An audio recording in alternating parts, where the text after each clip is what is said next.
Well, I said I would do a political video, so here's my political video. Right now, uh, over the next hour or so, I would imagine we're going to start getting results in from the Iowa caucuses. So this is the first election that occurs in the 2016 election cycle. You've got Iowa, which runs a caucus system. So everybody starts at 7 o'clock Iowa time, which is about 20 minutes ago, and they usually start voting within the first hour or two. It kind of varies. So I don't know when to see these results come in, but they'll start coming in. And so on the Democrat side, you have Bernie Sanders versus Hillary Clinton. I expect those to take a little bit longer than the GOP side. The GOP being the Republicans for you political amateurs. So on the Republican side, you have Donald Trump, who everyone I'm sure has heard of. Then you have Ted Cruz. Those are the top two, and there might be a third place with Rubio. We'll see how close he comes in, and the rest will be pretty low. I expect Rand Paul might get in the low teens. So we'll see how that turns out. The current polling has Donald Trump up about 5 over Ted Cruz, and we'll see how that kind of works out. He's really focusing on, he really needs the new turnout. So Ted Cruz, he's dominating in terms of ground campaign. He's got like 12,000 volunteers and some crazy high numbers of everything. And his ground campaign is as good as Obama's was, and Obama's was pretty unusual. So none of the other candidates have anything close to that. But Donald Trump has a big media attention, big following there. So we'll see how that turns out. Bernie Sanders has a big fan base. We'll see how that turns out. I'll say this: I personally support Ted Cruz. So for all you European socialists there, sorry, uh, but there's really a number of reasons. I guess I can go into while I wait for this. I don't even know if this is gonna update automatically. I think so, maybe. Um, so my own personal views kind of go way back. I've kind of evolved over the years.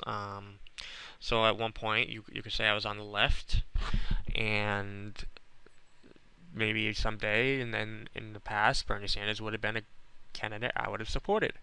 And then I grew up, and as I've grown up, I was a libertarian for a bit. Did not there were some things that turned me off from it, and much of that being the immaturity, the authority-hating mindset, the countercultural mindset, there's a number of things there, but anyways, I'm a conservative, a social, fiscal, national security, all-around conservative. Wasn't raised that way, came that way on my own, and for me, it's a very obvious choice for me. Ted Cruz fits that bill. Ted Cruz, like me, supports states' rights, meaning the idea that most law sh should be handled by the states. Explicitly, anything not specifically stated in the Constitution for the federal government to handle is handled by the states. And we've seen our country change from that idea over the years, and that's something I would like to see. And honestly, that's something, no matter where you are on the political spectrum, whether you're socialist or libertarian or conservative, wherever you are, that's an idea that you should support, just because it's a middle ground that allows everybody to get what they want. So in California, you can get your, or Massachusetts, you can get your universal health care. You can get your single payer if you want. You can pass laws in those states, and you can have all of that you want. And in Texas, you can choose not to. And so I think when you have it based on the states, you make everyone happy. When you have it based on the federal level, then you're forcing a policy on everyone else that everybody that large number of people in the country do not want or like or etc. So it goes across everything. So not just healthcare, but even the gay marriage decision. I was saying even liberals, they should not have supported the Supreme Court decision on that. Even if you do support gay marriage, you should still prefer it at the state level instead of forcing it on the rest of the country on states that say 75% of the population of those states chose not to. And then you have a system where people can vote with their feet. People can move to different states and choose to live under the laws they wish to live under.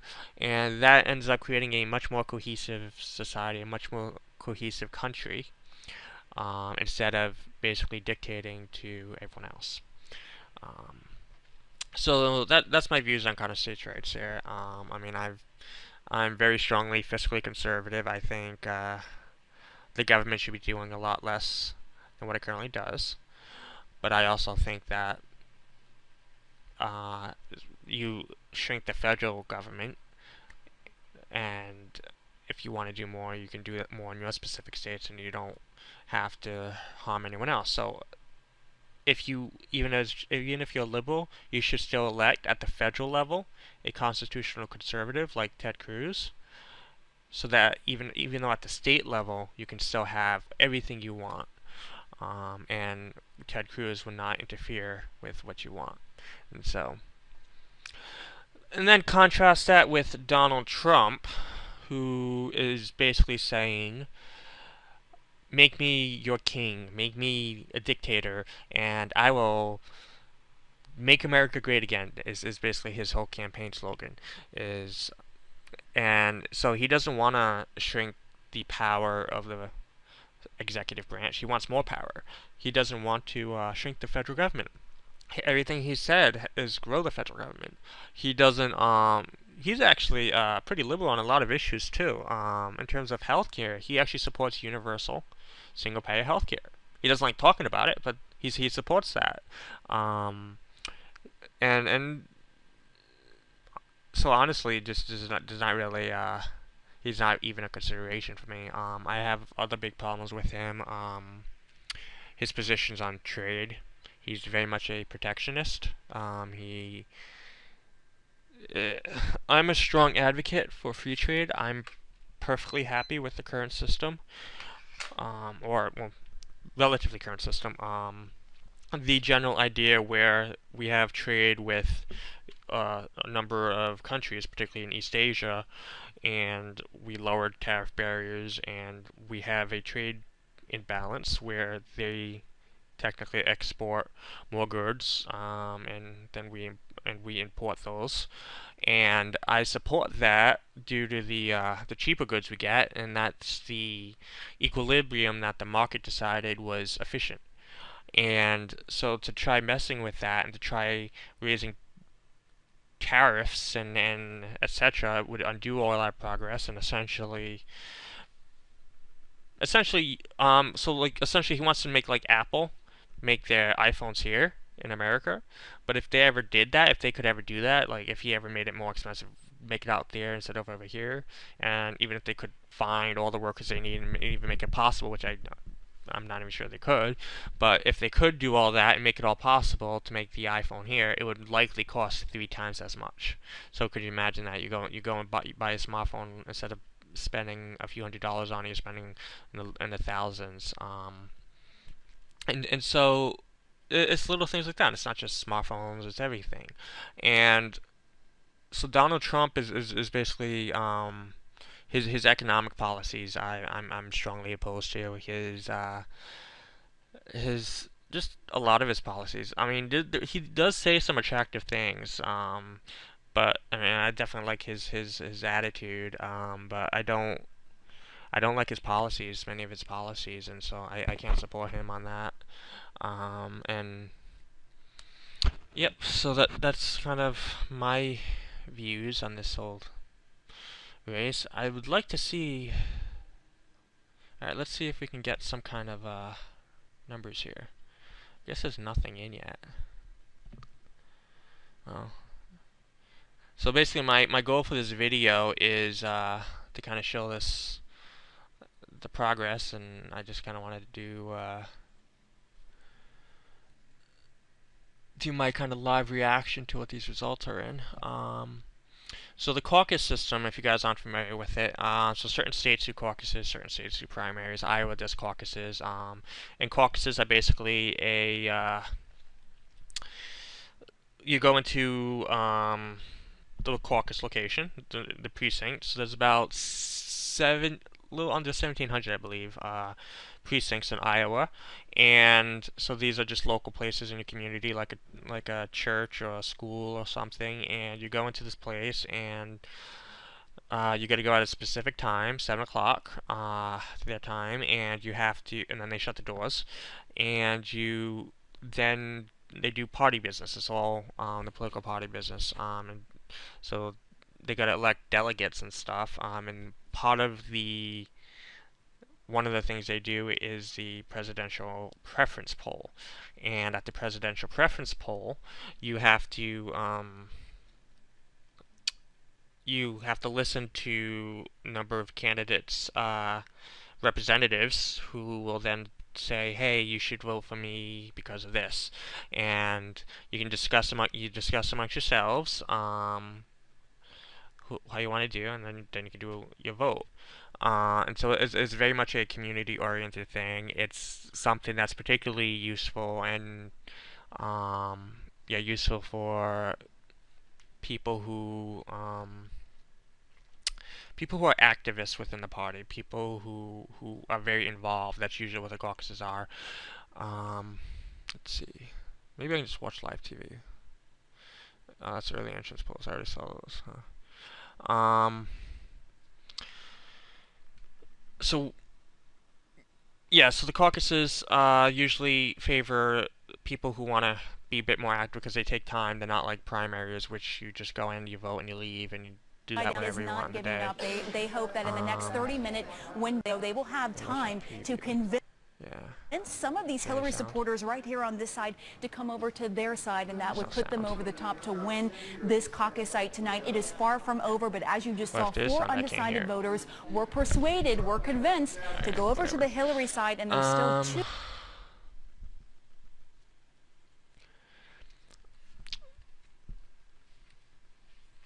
Let's see. I guess I'm going to show you guys my Facebook account. What's this message? Yeah, right. Votes are starting. Oh, hello. This is useful. There we go. Okay, this is much better than whatever I had over here. Close that. Hello. Okay.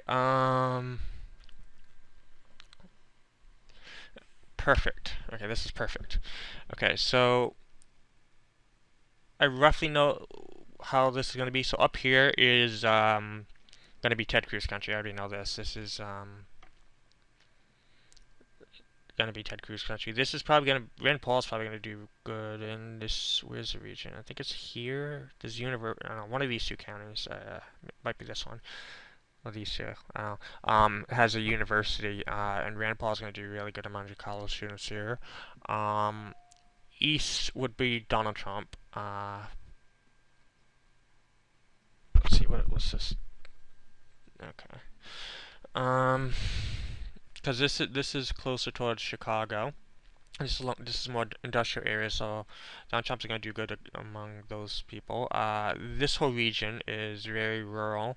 Expect it to be very competitive between Donald Trump and Ted Cruz. Just this whole region. Marco Rubio should also probably do good in in the middle here, wherever Des Moines is. Let's see what Rubio. Well, Trump too. Yeah, Trump's gonna do really good. So Trump's gonna copy the more. So Trump's support base is more among the liberals and the moderates, whereas and somewhat conservatives. Whereas Ted Cruz's support base is among the very conservatives and somewhat conservatives. So in America, usually you hear about the urban areas being more liberal and then the rural areas being more conservative. And so I think that's kind of what this whole pattern is going to be. Is you're going to see Donald Trump doing a lot bigger leads like this. I think this is Des Moines. Um, a lot larger leads right there in the cities, in the urban areas, and then you have here's some more, and then you have these areas in the countryside being more Ted Cruz. So who's the shred? Carson. That's a interesting spread. That's okay. So a number of so you have 99 counties, and you have 1682 total precincts. So some of these counties, each county has a number of precincts. So this county, for example, has 44 precincts, and only one of those precincts have reported in. And so as these get reported in, we'll see some results. Let's see on the Democrat side. This one's actually coming in faster, which is interesting because I expected this, from what I was hearing, I was expecting this to take longer than the Republican side, so this is interesting. Alright, so we've got Clinton, Sanders. Can I see what the full results are? Okay, hello. Yeah, here we go. Let me pull that back up. Okay, so Clinton is ahead. What do we got over here? Trump is ahead. Okay. 35. So this is only 1% of precincts reporting. FYI. So it's interesting they've got high numbers right here. So I'm surprised Carson is even doing that good. Let's see, Paul. See, these people definitely should. I think a number of these people will drop out. Gilmore, I'm surprised he's even in the race anymore. Santorum and Huckabee will drop out after Iowa. Some of these people are more moderate and can go on to New Hampshire. I don't know when Fiorina is polling in New Hampshire, but you've got Kasich, Christie, and Bush and Paul will all do well in New Hampshire. So whoever is at the bottom of that pack will probably drop out of the race. I don't expect Paul to ever drop out. Ooh, this is nice. So this is probably going to fluctuate a lot. So this says 33%, 32%. A change here. So like I said, I expect this whole region up here to be Ted Cruz country. Expect this circle-ish area to be really mixed. And then more here in the southeast would be bluer. Let's see. Don't know how it would split with Hillary Clinton and Bernie Sanders here. I would probably imagine the more rural sections might go for Hillary. I don't know. Okay, we got some more here.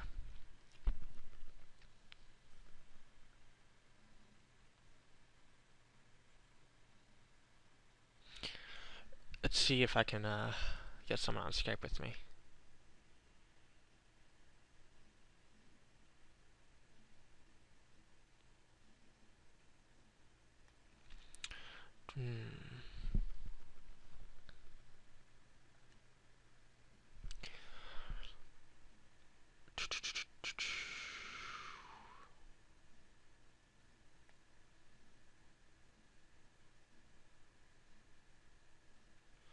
Oh well.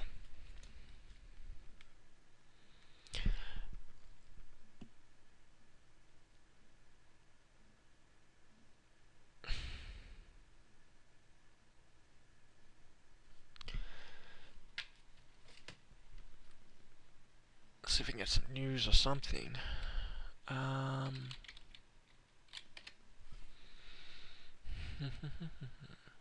Yeah, this one's updating slower, I think, than this, right? Yeah, so this is... Google's a bit slow.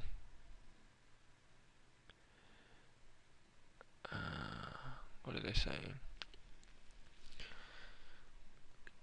Let's see, Forbes. 8:17 p.m. Eastern Time. That's still half an hour ago.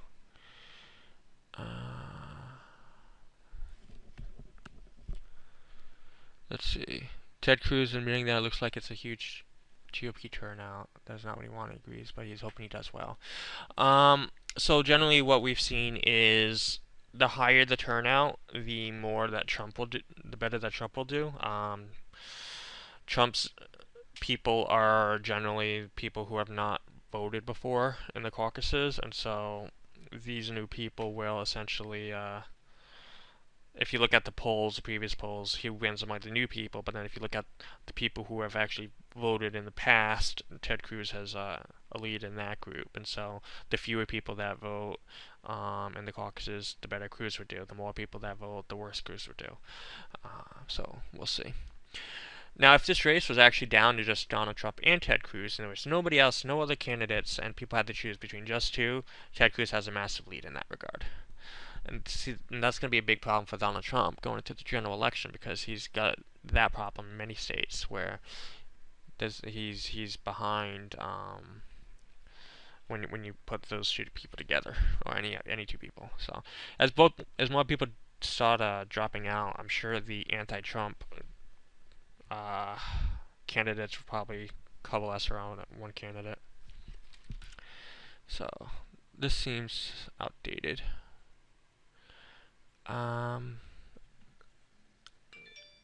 Let's see. Text message. Nope. Okay. Let's see. Dun, dun, dun, dun, dun.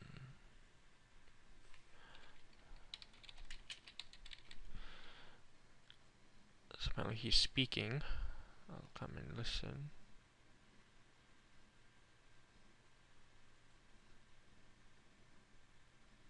Great on the stump that promises they go to Washington, they don't do what they said.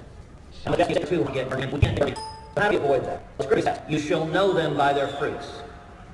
My suggestion is that you ignore what any candidate says. You ignore what I say. You ignore what everyone else says. Instead, you ask, have they walked the walk?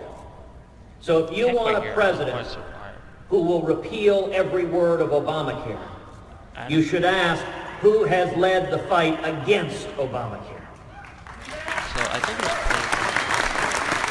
oh, there we go. If you want a president who will stop amnesty, who will secure the borders and keep this country safe, you should ask who stood up and led the fight against amnesty, who stood shoulder to shoulder with Iowa's own Steve King fighting to secure the borders and keep this country safe. There's that. Okay. If you want a president who will defend life and defend marriage and defend Rubio's religious liberty, don't listen to our campaign that's promises, because there's only a few but rather votes ask 12 who has spent a lifetime, decades, fighting to defend the right to life, fighting to defend marriage, fighting to defend religious liberty. If you want a candidate who will defend the Second Amendment right to keep and bear arms, you should ask who stood and led by Harry Reid, Tractor Arms to keep arms. That is a live broadcast. Yeah, so like I said, Northwest is probably going to be Cruz territory. You got 41% there, 42%, 49%. A little tighter in the middle. Yeah, so this whole region, let's see,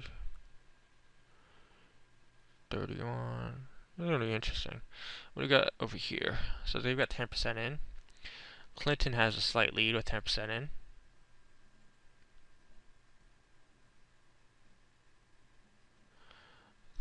Still pretty tight over there. That'd be cool actually if they both finish. I don't know if they will. I mean, this is only 4% in. I would imagine they might drop because the poll numbers, neither of their poll numbers are showing them at above 30. So if they both were above 30, that would actually be pretty awesome. But where's everyone else? So you know what I'm thinking?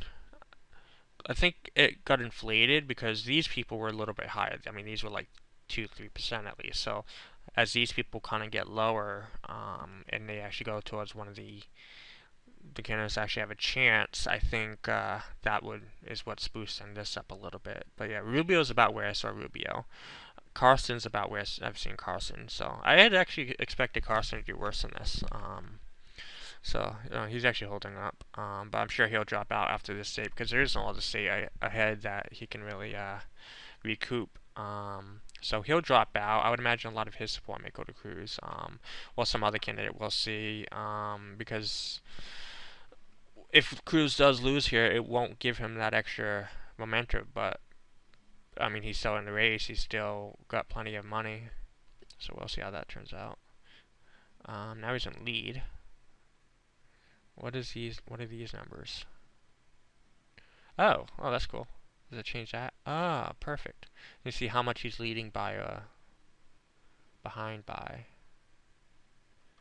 Okay. Okay, that says their position. Okay, so first, second, third. Right, so where's Paul? Yeah, there you go. Now, if I had to pick a number 2, second candidate that I would support if Ted Cruz was out, and Ted Cruz isn't going to be out, he's going to be going to the very end, all the states. Most other candidates will drop out, but I expect Rand Paul would probably stay until the convention as well, to the very end. His father did. And so, I mean, Rand Paul would probably be my second choice. Maybe Cruz and Paul will team up and do a president VP combo there. We'll see.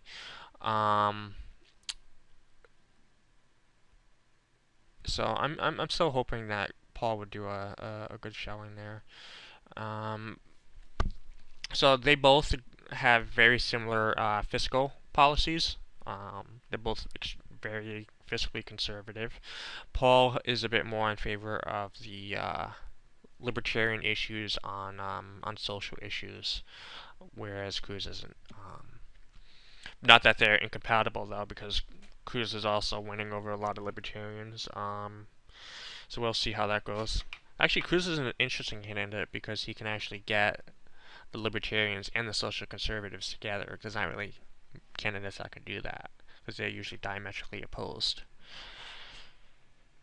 But like on the Federal Reserve and things like that, he has a lot in common with libertarians. So here we go, 5%. Ooh, now they're both under 30. Rubio's up, 18. Carson's up a little.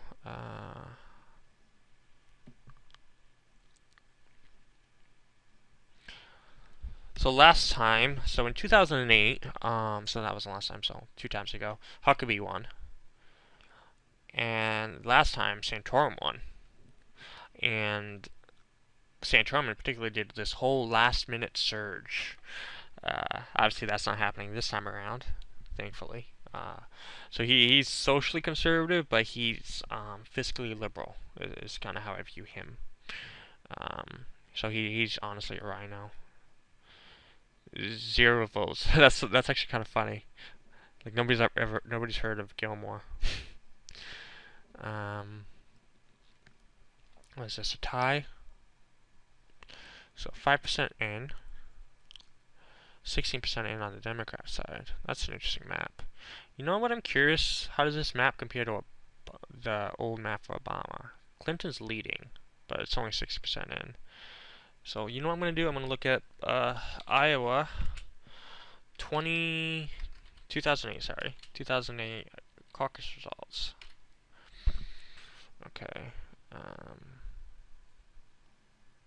See if we can see a map. Here we go. So this is a map in 2008, and compare that to what's here. So Obama and Clinton. So Clinton is this. Oh wow, Edwards actually did quite well. I'm surprised how well Edwards did in some of these. He's got some number of places. Okay. What is the final? Oh, okay, that's interesting. So I wasn't really watching this when this happened. I didn't care about politics back then. So green is Obama, and I'm just gonna kind of compare the territory here. Yeah, the map is completely different. It's not even close. Yeah, and on the Republican side in 2008, it was basically Romney. So Romney does better among the urban liberal voters. Huckabee did better among the rural voters, and so you can see. Okay, this is a county. This might have been Jefferson County. So this might be a good county for Rand Paul. So let's see Rand Paul over here. Jefferson County, no results in. So maybe I'll see good results from Rand Paul over here if his dad did good there.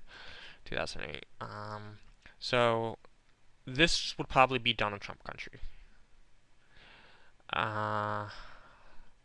Sioux City, though. I don't know. I would have expected. I would expect Sioux City. Oh yeah, there you go. Huh. Ted Cruz is pretty competitive there, but yeah, you got Donald Trump actually up there, 6% in though. That's not much, but okay. So if you look at this whole band right here went to Romney. So it's possible that whole band could also go right to Trump. Trump's also kind of a bit expanded too, so we'll see. And then there's 2012. So let's see 2012, which obviously has a completely different link. 2012 caucus results, Iowa.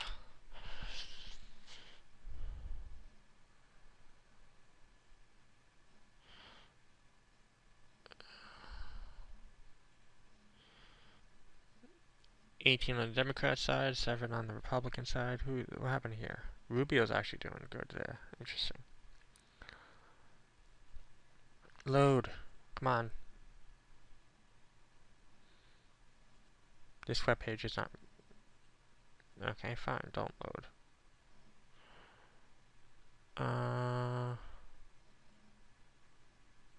Yeah, that's the link I was at before. Okay. So yeah, this was a pretty tight race.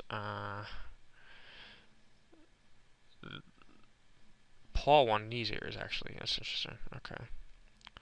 This is Romney territory. Des Moines was Romney territory. So Paul actually did pretty good in some of these areas. So where was Ron Paul's territory? Is that green? Yeah, okay, green is Ron Paul. 48% Jefferson County. There's 2 universities over here somewhere. Is it this? One of these were like university towns that Ron Paul did very well in. I can't remember which ones. I don't know. Maybe these were them. Yeah, 31%. Yeah, I think these are them. Okay, so we'll see 6.3%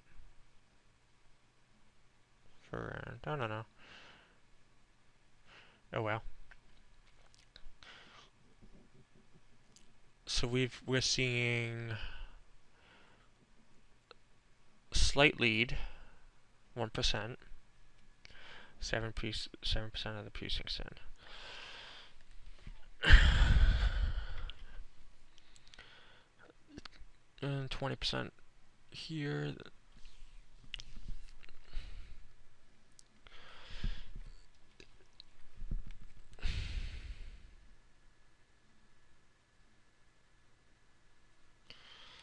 I'm gonna see if I can get someone on Skype.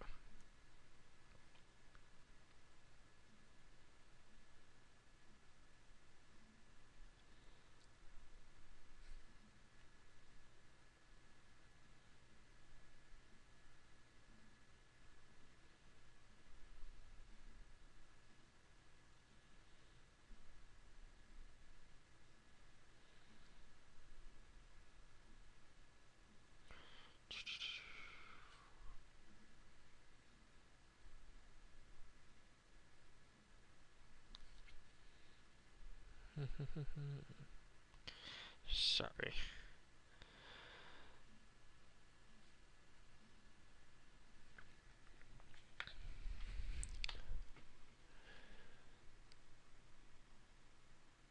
Alright, some changes. We've got... I think this... No, yeah, Sanders is losing. Which honestly I'm glad for, because Clinton will be an easier candidate to defeat. I mean, if you look at a lot of people say Sanders would be an easier candidate to defeat, but if you actually look at a lot of the poll numbers, it just seems head-to-head contest. Clinton is much easier to go up against. So we'll see.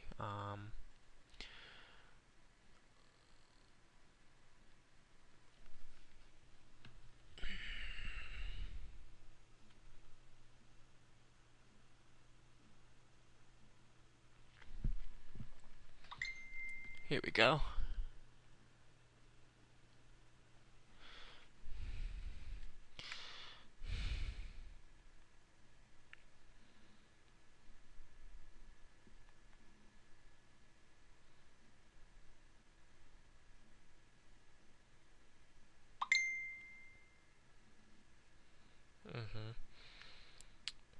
Sorry if this video is getting boring.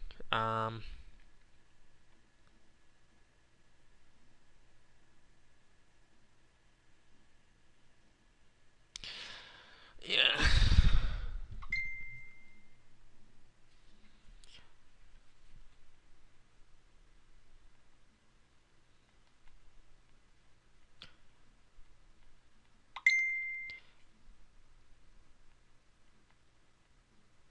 Yeah, I'm trying to tell someone to join me on Skype so we can chat about it.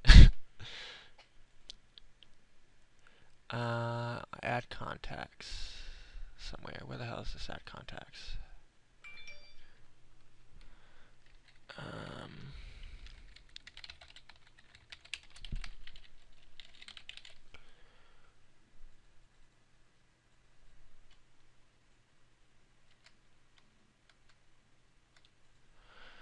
Contacts, here it is.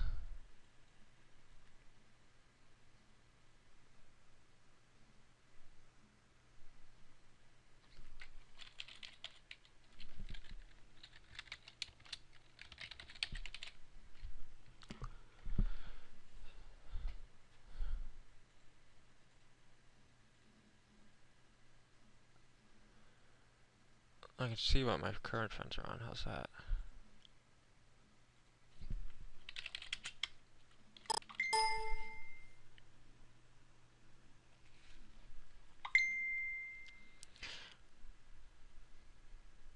There we go.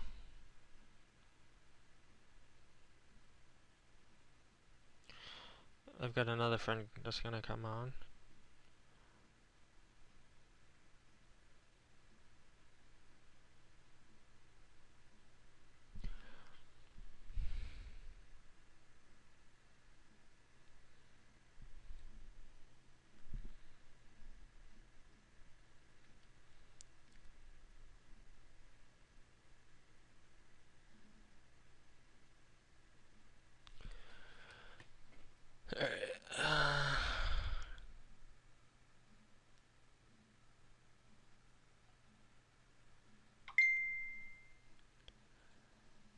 Viewer.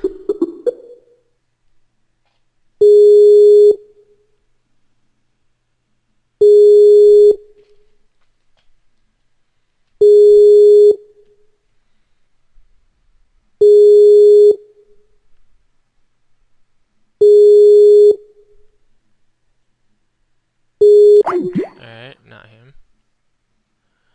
Dun, dun, dun, dun. I guess I can go look at, oh shit, I got a lot of locked people.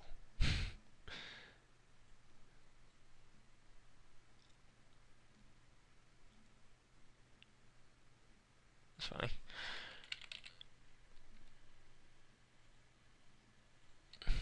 Alright, so while I'm waiting on that,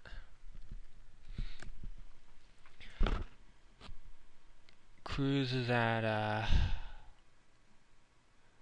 is that 2% lead? Sweet. Yeah, my friend's saying, Skype is, updating. He hasn't been on it in a while.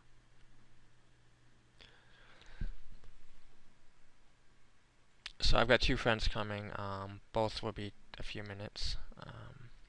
Both are very interested in politics, and one is, somewhat pretty liberal, but, oh, socialist on. Oh, there we go. He's on. And then the other's, conservative like me.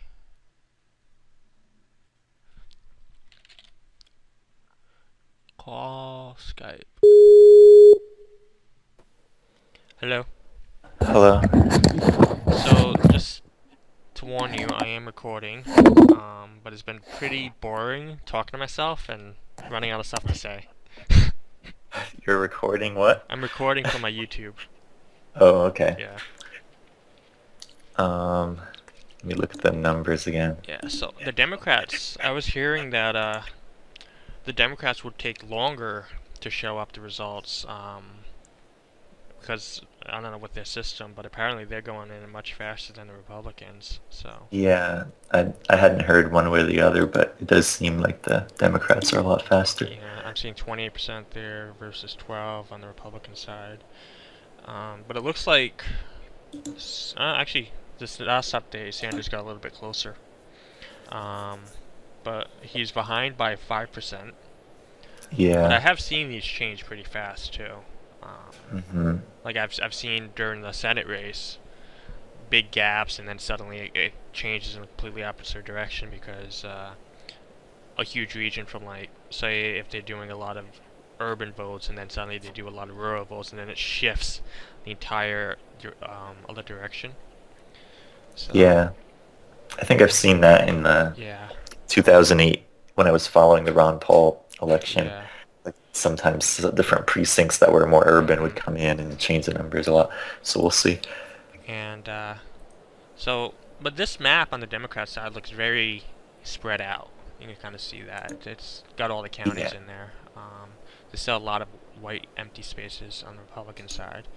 So I think the Republican side can really shift a lot more. We'll see. But Ted Cruz is up by 2%. That makes me happy.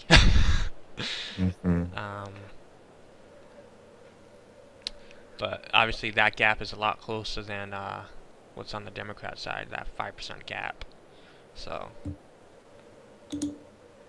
Yeah, I remember reading something about there was a rule that if a candidate makes less than 15%, they're being forced to vote for the others. I thought that was both parties, but it might just be No, it's just a Democrat. So okay, that's why you see O'Malley. I'm surprised he even has 06. That means in one county he might have had got up to 15%. Precinct rather. Actually, it's in a few precincts. He's got 3.6. Yeah, actually, he's won a few precincts. That's interesting. Yeah. Okay. Let me look to see. Yeah, if you click on each precinct, it'll zoom in and show you the individual. Oh, you click on each county and it'll show you each precinct? Yeah. Oh shit, I didn't even notice that. Yeah. Wow, that's cool. How do I zoom out? Oh, Iowa. There you go. Just click on the Iowa thing. Alright, it updated again. Now Cruz is 2.4%.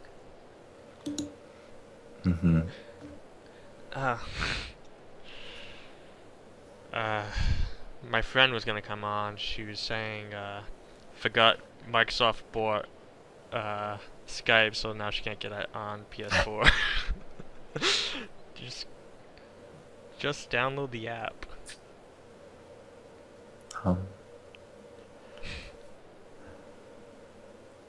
It was updated again for me, and now Cruz is ahead by. Oh, she is. Okay, she's downloading the app. Alright, let me copy that link, so I'll send it to her.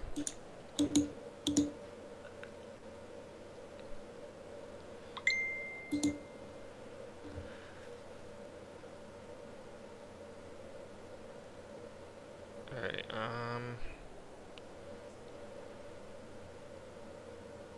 see older messages.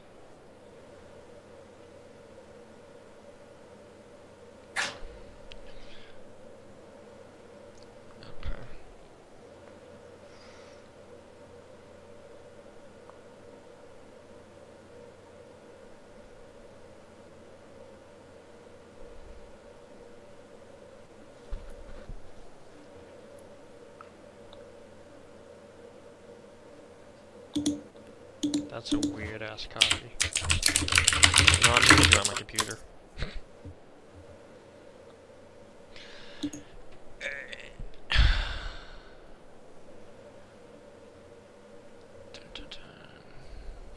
Trying to find a population map of Iowa to see where the population centers are. That's interesting.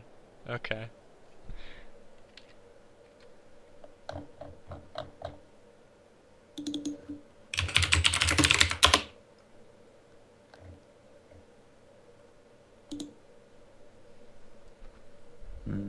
seems like the centers of population are there's some in the center, some in the right, and then like two on the left. Like it's I'll kind of open it up in a moment. like a die of like a five-sided die or a die with five dots on it, sort of, but not exactly. Alright, so give me a link. Well, I think I found a better. Well, that's a different state. Wait, let me see if this. This is just for the university map, but no, I think it's all of it. Let me copy and paste it and see. Okay.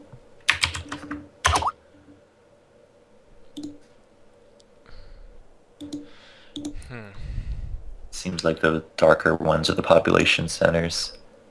Don't know why it's so slow downloading. Oh yeah, because it's huge. Why the hell is it so big? I zoomed in on it, and like it's so tiny. I mean, when I zoom in. Okay, population 2010. So I was expecting the northwest part of the state is going to be Cruz territory. I was expecting that, but I actually see Rubio up there. That's interesting. Sioux City would be Woodbury County, right? I believe that's Sioux City. That has the big population on the west side. And then there's this other population down here. Don't know what that city's called. Let's go a little bit more towards Trump. I don't see any big numbers. Oh. But then Des Moines smack in the middle. Mm-hmm. Cruz is actually ahead. That's interesting. In Polk County, I think that's Des Moines, right? Polk County. Mm-hmm. So.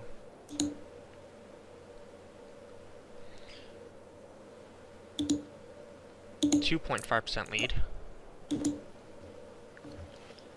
Might add her to the call. She's not here yet, but.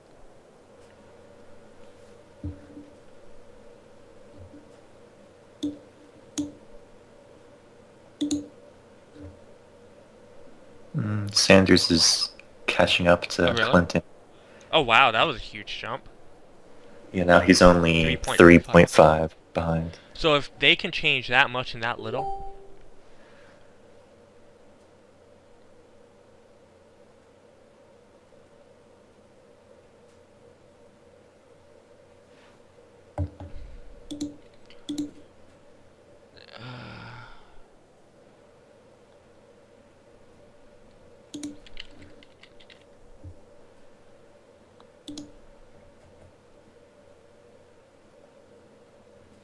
So I guess she has a new account.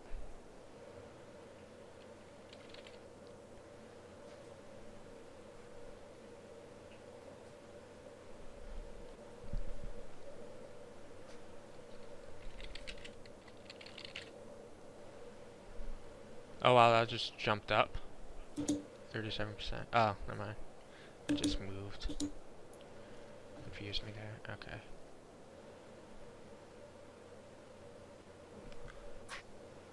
Hello? Alright. So things kind of changed a little bit since I last sent you. So 37% of reporting on the Democrat side is going faster than the Republican side. Can you hear me? Yeah. Okay. So, it's at, he got it to 3.5% behind Clinton. Now it's back down to, I think it's 3.8, if I'm doing my math right. Yeah. So that can change real fast. So if that can change real fast, then I'm sure the Republican side can change just as fast. But Ted Cruz is up 2.8%. Not 2.7%. I'm bad at math. 2.7%. I'm actually not bad at math. But yeah. Hopefully he stays ahead. So this is Paul. I don't know if you remember him from my wall. Yeah. I post on your posts occasionally, or his posts. So he's a what do you call yourself? Because you like Bernie Sanders, but you also like Ron Paul. So. I don't really like any of them. I mean, I sort of choose them based on their foreign policy only, and I Yeah. prefer the non-interventionist ones. So, like, either the Libertarian Party or the Green Party is equally as good to me since they're both non-interventionist. So I mean, I would probably prefer Sanders over Clinton, but I'd also prefer Cruz over Trump. Okay. I would think Sanders, though, he's not like an Elizabeth Warren, though. He's still kind of interventionist, if you actually think about Yeah, it. that's why I prefer like Jill Stein over him or something. Mm-hmm. But he's still, I think he's less interventionist than Clinton, at least. Like, since Clinton voted for the Iraq War, and he didn't, and so on. Let's see the numbers. Do you have the numbers up, Reagan? What? Do you have the numbers up on your phone? Yeah. Okay. Sanders is 2.5 behind again. And it's... I'm seeing 51.6 to 47.9. Oh, for me it's 51.5 to 48. But let me reload. What percentage? Let me see. It updates automatically for me, but it could be Yeah, every minute. that's weird. It's weird that would show different things for us. I have I'm 677 precincts reporting. I have 686 reporting. Oh, cool. So maybe I just have to hit refresh and I get better results. No? How about with Clinton ahead, 51.5, and Sanders at 47.9? I have 51.6, 47.9. I have 51.5 and 48. Huh. I guess So it's we're all slightly probably- different for each of us. But precincts reported, you see total precincts reported in Iowa. Very little. 677 of 1683. I have 686 for that. Yeah, but I tried hitting refresh. I don't know Maybe if I do why. control refresh. Maybe it's some type of... Oh, there we go. stack. If you do control refresh, you get brand new stuff. So 712 of 1683. That has Clinton 51.4, Sanders 48.1. So that's 2.5, right? Yeah, that's 2.5. So that closed fast because that was 5. That was a 5 difference. So now 2.5. That's 2.5 gone. But that's about as much as I was seeing on the Republican side, which actually now is 2.8. But that could flip around. Let's control shift. For me, Cruz is ahead by 3 points. He's 30.2, and Trump is 27.2. I'm seeing. I'm still at like an even 30 for Cruz. I have even 30 for Cruz, 27.2. Oh, I have 30.2% for him. That's weird. 32%. What's your precincts for the Republicans? 346. Mine's 352. What do you hear? What do you see? 352. What are your results? 30.2 for Cruz and 27.2 for Trump. So he's 3 points ahead for me. I'm happy. Are you happy, Reagan? Yeah, I'm happy. Hopefully it stays like this. Where Cruz is ahead. Uh-huh. Are the delegates for Iowa proportional, or is it winner take Yeah, it's all? proportional. All of them are going to be proportional until after March 15th. Uh-huh. Then you can have winner take alls. So, but by then it'll probably be down to Donald Trump, Ted Cruz, and then you have Rand Paul as a very low number, I would imagine, and then you have Bush might want to stay in. I don't know if Bush is want to stay in. Marco Rubio might stay in. I mean, it all depends on what happens in Super Tuesday. We'll see. Or what happens in South Carolina.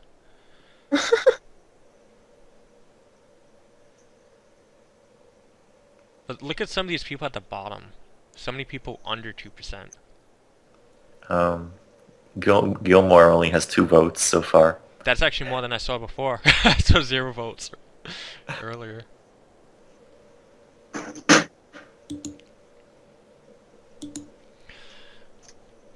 Alright, let's see if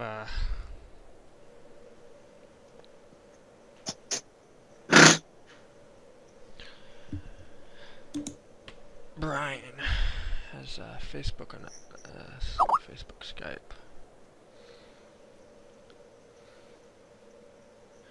don't know what's wrong with my friggin' phone, but I can't open up my app.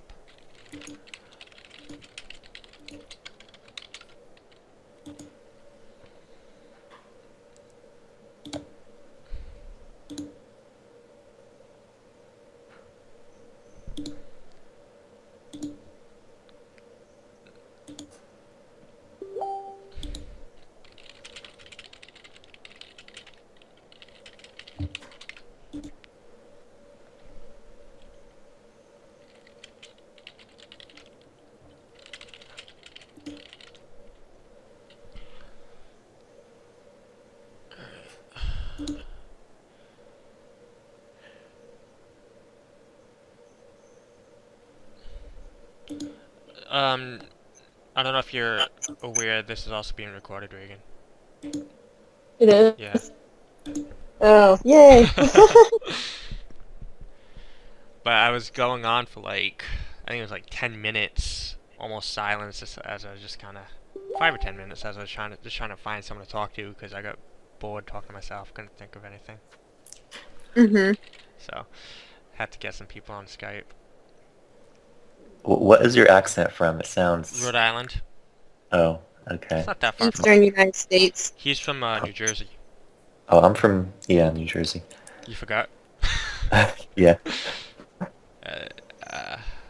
Well, I'm near New York City, so it might have more of a New York City accent than a New Jersey accent too, because the people in the New York metropolitan area all tend to have the same accent. Since I'm like 20 miles from New York City. My accent is a big mix between New York and Boston. Mm-hmm. So, but like we'll both say dog, right? You'll say dog. Dog. Dog. Dog. Dog. She'll say dog or something, or I'll say water. Horse. You say Oregon. That's what I'm really curious about. Oh, they probably say he probably says Oregon. What? Oregon? Oh, you do say Oregon. Cool. Okay, that's good. Yeah, a lot of people say Oregon. Oregon. My family. Oregon. Gone. No. Reagan, my family, they all say Oregon. I have to constantly correct them, and they hate it when I correct them, but they still continue to say Oregon. Show them the word Willamette and have them pronounce that word. I actually did that pretty good. No, I've never said Willamette.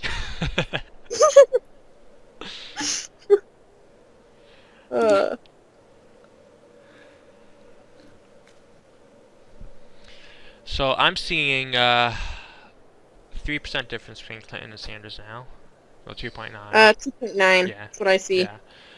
Yeah. Rubio's at 19%. Wow. That's actually better than I thought. But you know what? There's an elderly couple that came into Izzy's last night, and I did overhear their conversation. And they're like, "Who are you polling for in this election?" Mm-hmm. And a couple of the guys did mention that they didn't like Trump because they did mention the word crony. And they're like, "I think we're gonna pull for Rubio," is what I heard from them, which it really surprised me actually. So, but I didn't hear him mention Cruz at all.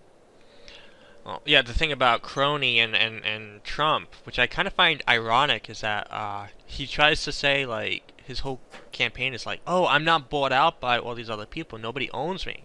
But he's also saying that he was also the same person behind the scenes who buys up all these politicians, right? And so if the whole thing that the population is afraid of is these candidates, these politicians being bought up to serve the corporate interest, right? I mean, that's the whole thing people are demonizing.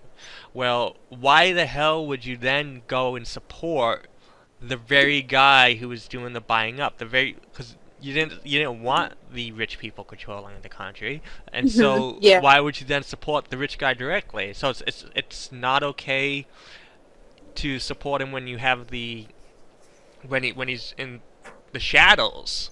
It's not okay to support him. He's an evil, demonic,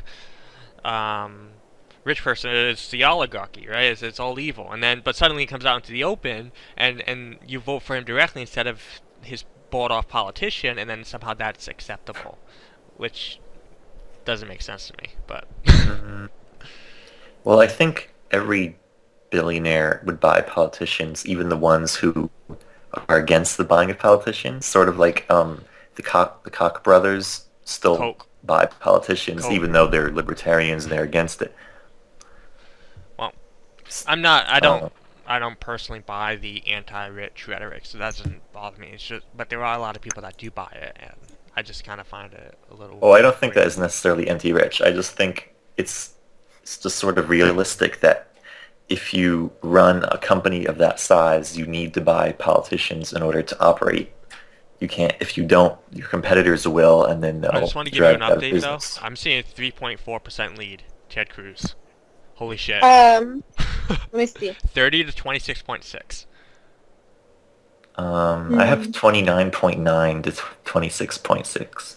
I have 29.7 to 26.9 is what I see. Oh, that sounds bad. How many precincts? I have 24% reporting. Oh, I have 26%. 26. I'm seeing 450 of 1682. So I'm a little behind you guys. Yeah, I'm like 3 minutes behind it, so. I think if you hit refresh, you should see it. Well, I did. I've like refreshed it times. But it usually updates automatically, so it might not even need a refresh. It's actually, I'm seeing 3.1% on the Democrat side. So that technically means that the difference between oh, now it just updated. So it's 3.4% difference between Ted Cruz and Donald Trump, and it's a 3.1% difference between Clinton and Sanders. That means the gap between Sanders and Clinton is smaller than between Cruz and Trump. That completely reversed. Huh. I wonder why it has the vote numbers for the Republicans, but it doesn't have the vote numbers for the Democrats. These are technically two different websites, even though it looks like... Well, it looks like they're run by this. Someone did this the same, I mean... What was that? I didn't understand. The websites, they're the same, but they're different domain names. They're both... They're different domain names, but they look like they're same software. Yeah. So maybe they just set it up differently on the different sites. So you don't see the numbers. Oh yeah, they don't have the numbers because the voting process is different. So in each precinct, I think each precinct votes based on the majority of this. Oh, so the precinct just tells people who won. Yes. It doesn't Yes. give them phone numbers. Okay. Because like if you click on this, is there a first, second, and third? Actually, there is first, second, third. Okay, yeah. So there's, like, if you look at each precinct, it'll say 100% one person. No, it actually doesn't. You know, it splits it up fractionally. I don't know. I'm looking through these. A lot of these are 100%, but some of them are 2/3.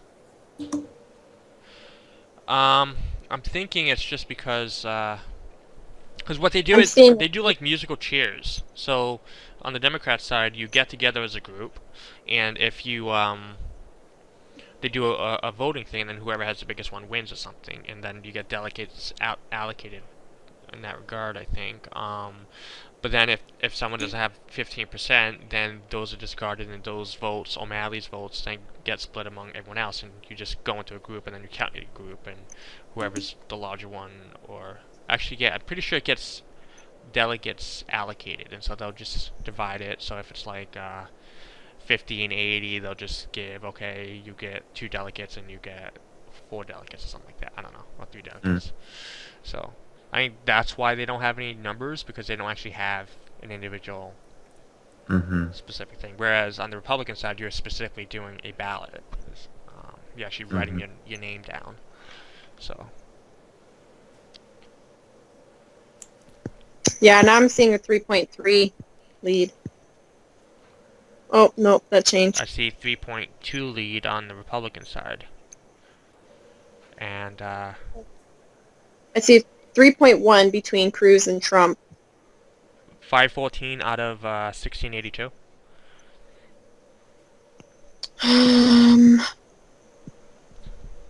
Let me see. I'm looking at 2 different links. Oh, I haven't even looked at other websites. But this one seems to be coming straight from the source. I mean, this is iowagopcaucuses.com. What's this other one? IDP. Democratic Party, Caucuses.com. Okay. Let's. Yeah. Are these the most updated results, Paul? Like the fastest? For which one? The website we've been using, or is there something? Which one have you been using? The one you linked You mean me? one we've been using? Yeah. So, I mean, on the Republicans or the Democrats, do you mean? Both. Both? I know Google's pretty slow. Google has 24% reporting for the Republicans, so that's pretty slow. Where's the Google election results? You just type Do you in have a link Iowa to caucuses. You type in Iowa caucuses. Oh, okay, let me try that. Yeah, but that's pretty slow. Let's see. But I bet if I typed in Ted Cruz right now, they'll say, Ted Cruz is ahead, right? Headlines, right? Yeah. No, everything's from hours ago. Yeah, the Google one seems to be behind the site. Yeah. Like, it's the Google one says 24%, and this site says 30%. Mm-hmm. Photos, Ted Cruz caucus night party. Actually, you know, I think he was streaming earlier. He was doing a speech. Maybe he might be saying something there. Let's hide these. Dun, dun, dun.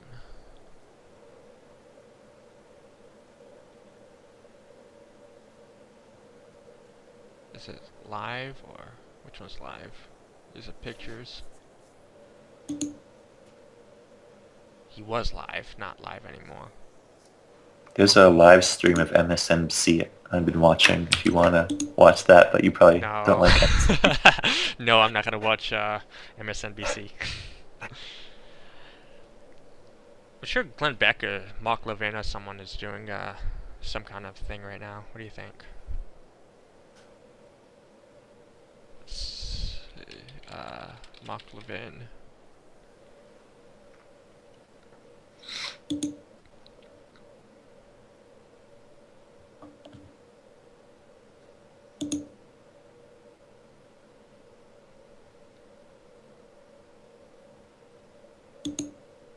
I don't know.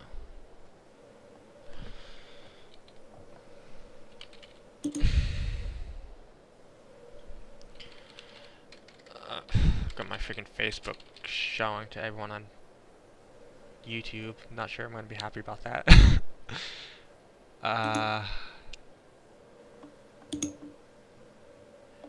It says was live, not live anymore. I don't know. You signed down. You saw the Pokey, Okay. where you heal your Pokemon, and then there's the Pokemart. He was going on the west side of the Pokemart, right next to it. Is Woody supporting Cruz? Yes. Okay.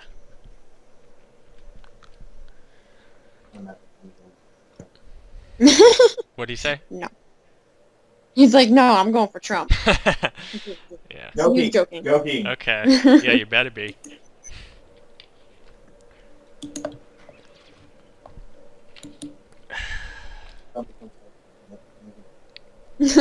No. Move to Alaska.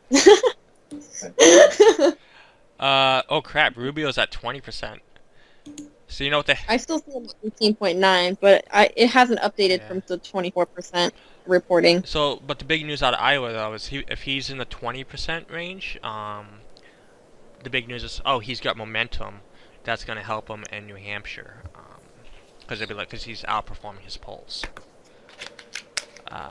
Trump, 26%. He's underperforming, or Cruz is so much overperforming maybe because Trump is roughly around where he was in the polls, but Cruz is so much above that. There's been polls where Rubio was higher in Iowa. Like, Iowa, yeah, this it came out today. There were a few polls out today. Yeah, there's one poll where he was at 22% in Iowa, so it's not necessarily overperforming. Well, it's overperforming that weekend poll because the Des Moines Register one is the one that people said had a lot of credibility. But then if you look at some of these recent ones today, so the one that had Rubio at 22, the Emerson poll, is also the one that was a very lowly rated one. But it seems to actually be accurate. I don't know, because this is the one that. So this one sees Trump at 27%, Cruz at 26%, and Rubio at 22%. But none of them are seeing Cruz super high. Gravis has Trump at 31, Cruz at 27. I mean, all of these show Cruz behind, so not a single poll here. But the one that came over the weekend was the 28, 23, 15 one. So. But if I'm looking at this map on Real Clear Politics, you look at the, not the map, the graph, you can kind of see them all kind of like coming in on each other. Mm-hmm. I think my Skype keeps crashing.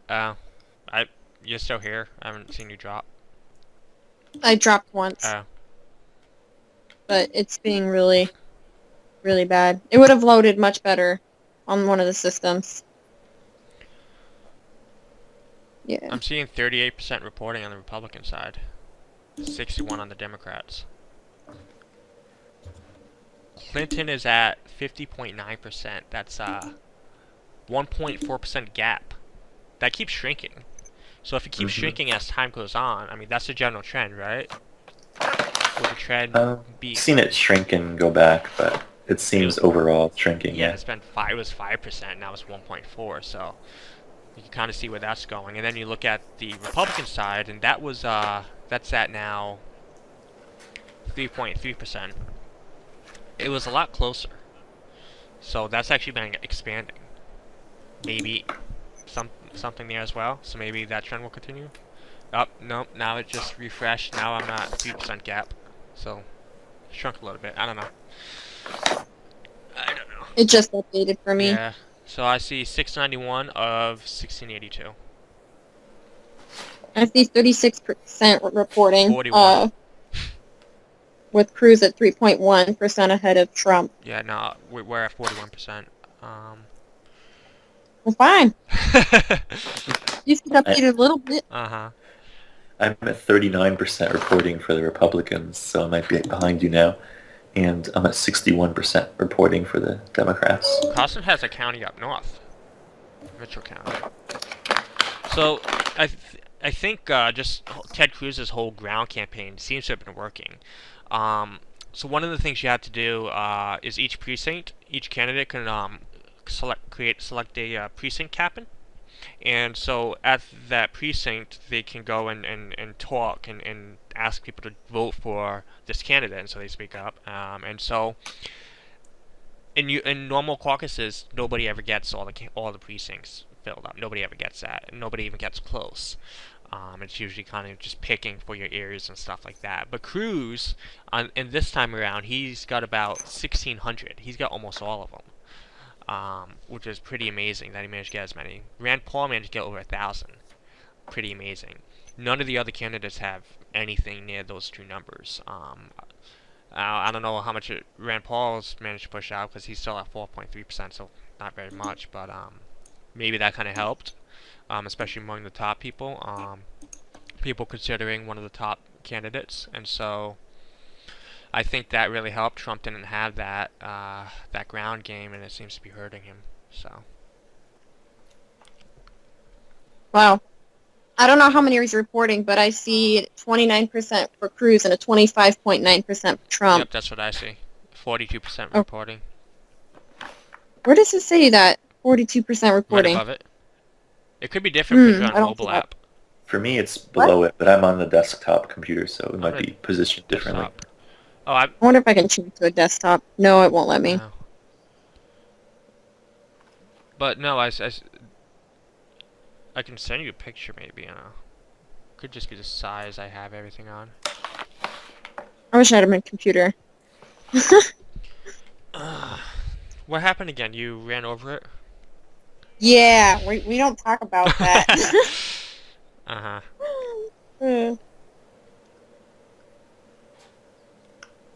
So, let's see territory. We've got, Southwest is Donald Trump territory, it seems. Yeah. An interesting thing is, like, there are areas, like the one near the bottom, where Cruz is fourth, and it's like Trump, Rubio, Carson, and then Cruz. Where? It's Montgomery County. It's the like near the bottom, but not at the absolute bottom corner, like bottom left, Left. and then one up Yeah, and there then it one is. I right. see it. Yeah, Cruz is in 4th. Wow. And That's a weird. Rubio. And then, yeah, it gets much lower in this little region. Montgomery County, though, has a lot fewer votes. Wonder what happened there.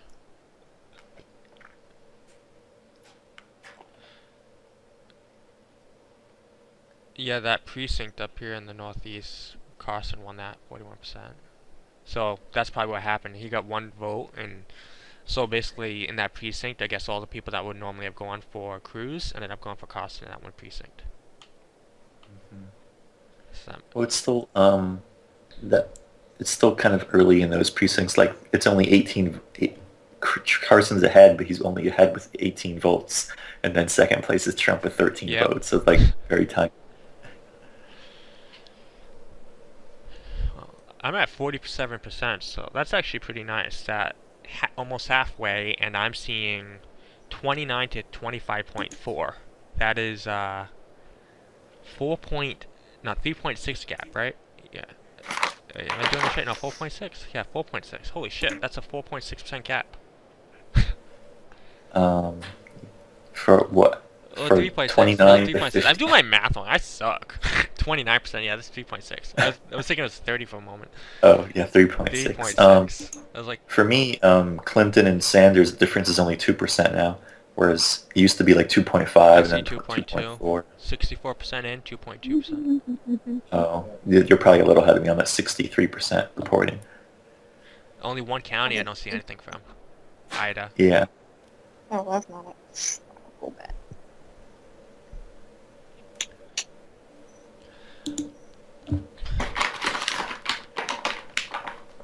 So the areas that could potentially go for Trump,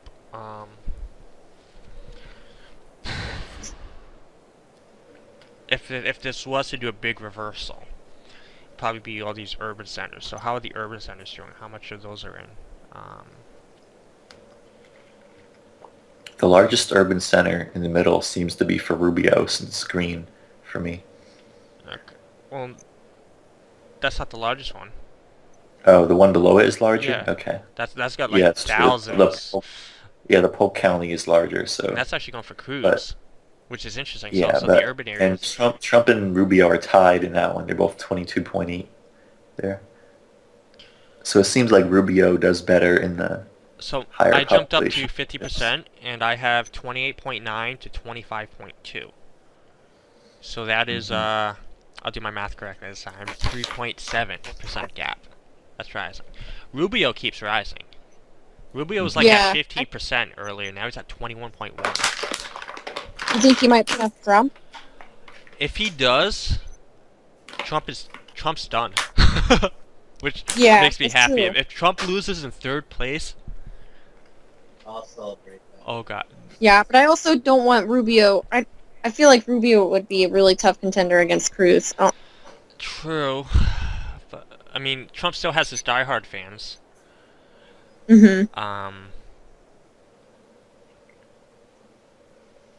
I think Trump and Rubio kind of split a lot of the same electorate, and I think that because they do split much of the same electorate, they could compete with each other in the liberal states and not unite those areas on the one candidate, and Cruz can kind of keep on going. I think both Trump and Rubio get more of the moderates, Yeah. but Trump's like the dumb moderates and Rubio's like the smarter moderates.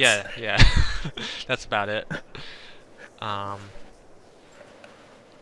I was noticing with the entrance polls, which actually had me a little worried because Trump was actually winning in that early entrance poll. But Trump's people, they are, he was winning all the uneducated people, and then Cruz was winning all the, I was actually seeing postgraduates.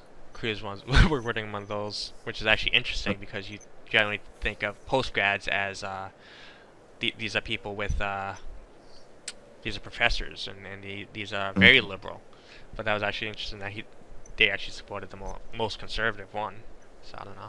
So I updated to 53%, 899 out of 1682, and I have Cruz at 28.8, Trump at 25.2. That's a 3.6% gap, and then Rubio at 21.2. So I'm still at 28.9, 25.2, and 21.1. So it seems like the trend is Rubio going up, Trump going down, Cruz going down. That seems to be the trend right now. Mm-hmm. Maybe they're getting more reports from the green areas then.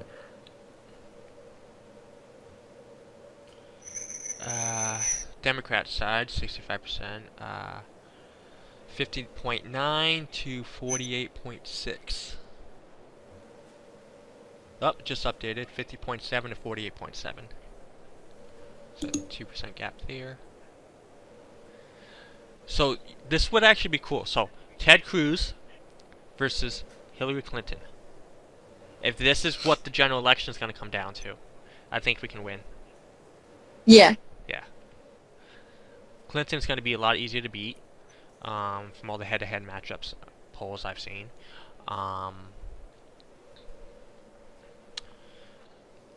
Let's see. But what was Cruz was polling in the low 20s. He gets in the high 20s. It's going to give him momentum into New Hampshire. He should hope. Well, Rubio's going to get momentum as well. So Rubio might get second, but we'll see. New Hampshire Cruz was never going to win. Trump will probably drop, and those numbers, everyone's going to jump up and grab some of those numbers. Cruz should do half decent maybe in South Carolina, but that also is not his main state. That's actually a big Rubio state, but big Trump state too. Basically, March 1st is the next ones that Cruz will win a lot. So, March 1st, which is a month from now, that's going to be a big thing. That should give Cruz a huge lead in delegates, assuming Trump now is on the down. If Trump is down, if Trump's numbers just rapidly keep going down, we'll see. I don't know. That'll be good. Less competition in Mississippi and Alabama, or states like Well, those. I think after Iowa and New Hampshire, we might have some people dropping out, and their percents will go to the other ones, so it'll change the numbers at the top. Yeah, but the South. See if Trump can get defeated, or at least hurt really badly in the poll numbers. The South, which would have been competitive between Cruz and Trump, would now be much more pro-Cruz, and so that would just give Cruz a much bigger lead. Obviously, Texas is going to be huge number of delegates, all going to a lot going to Ted Cruz. Sadly, it's proportional, but still going to be a huge number, because that's going to be his best state. Because obviously it's his home state, but that combined with the fact that it has so many delegates because it's such a large state.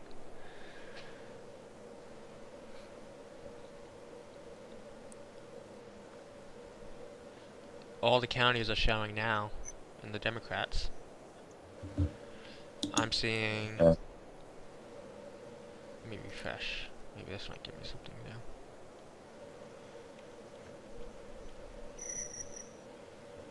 $50.7 to 48.7. Yeah. Republicans 28.7, 25.1. Mm-hmm. So that is 3.6% gap. I gotta look at Facebook. Like the reaction from my friends.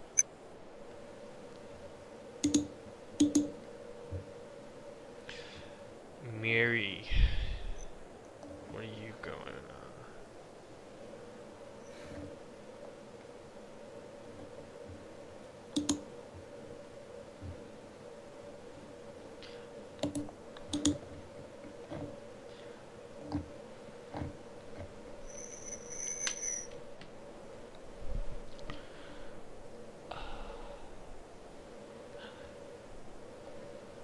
I gotta hand it to Jim Gilmore. He's got 10 votes. Oh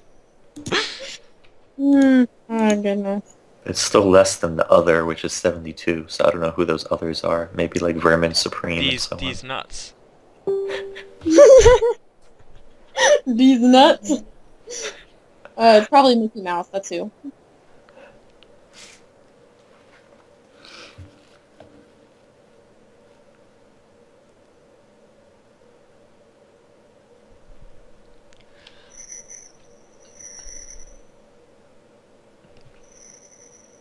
Cruz and Rubio are tied in O'Brien County in the Northwest. Yeah. In which county? O'Brien. One that's like the gray lines.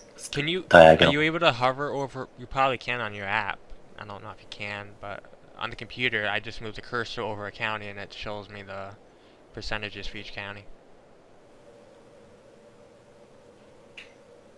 Yeah. I don't know how they would replicate that in the app. The mobile browser, anyway. 28.6 to 25.1.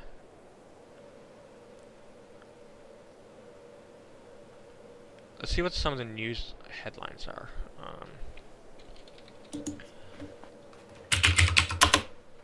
Rubio.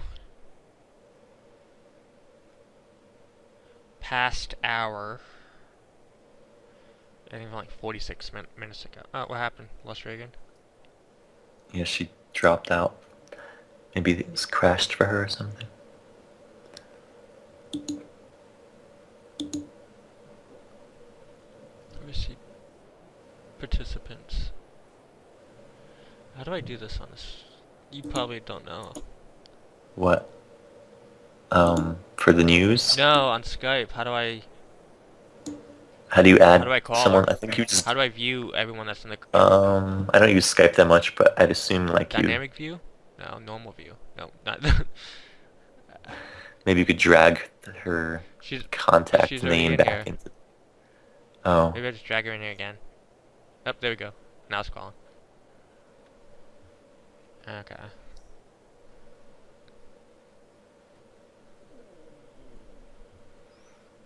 Still 2% difference between Clinton and Sanders, and it's 70% reporting, so I don't think that'll change much, but we'll see. ABC News has got some kind of live stream coverage, so I guess we'll watch that. Log on to learn more. Was able to leave because his vote is over. You're seeing down in the bottom of your screen now, though, that's a Democratic caucus that's still going on. The process there unfolding very slowly in a race that is very close at this I'm watching point of the night. they're showing a Democrat. Oh, you're back? As we have them and can share them with you. But for now, for a little insight into the process and where we are in the evening, it's coming up on... So this is what a caucus looks like. There? Yeah, I'm here. We're going to check back with ABC's... I'm looking at ABC News. Rick Klein, And they were showing a joins us live caucus. from Iowa. Rick, this is getting to be an exciting night on both sides of the aisle.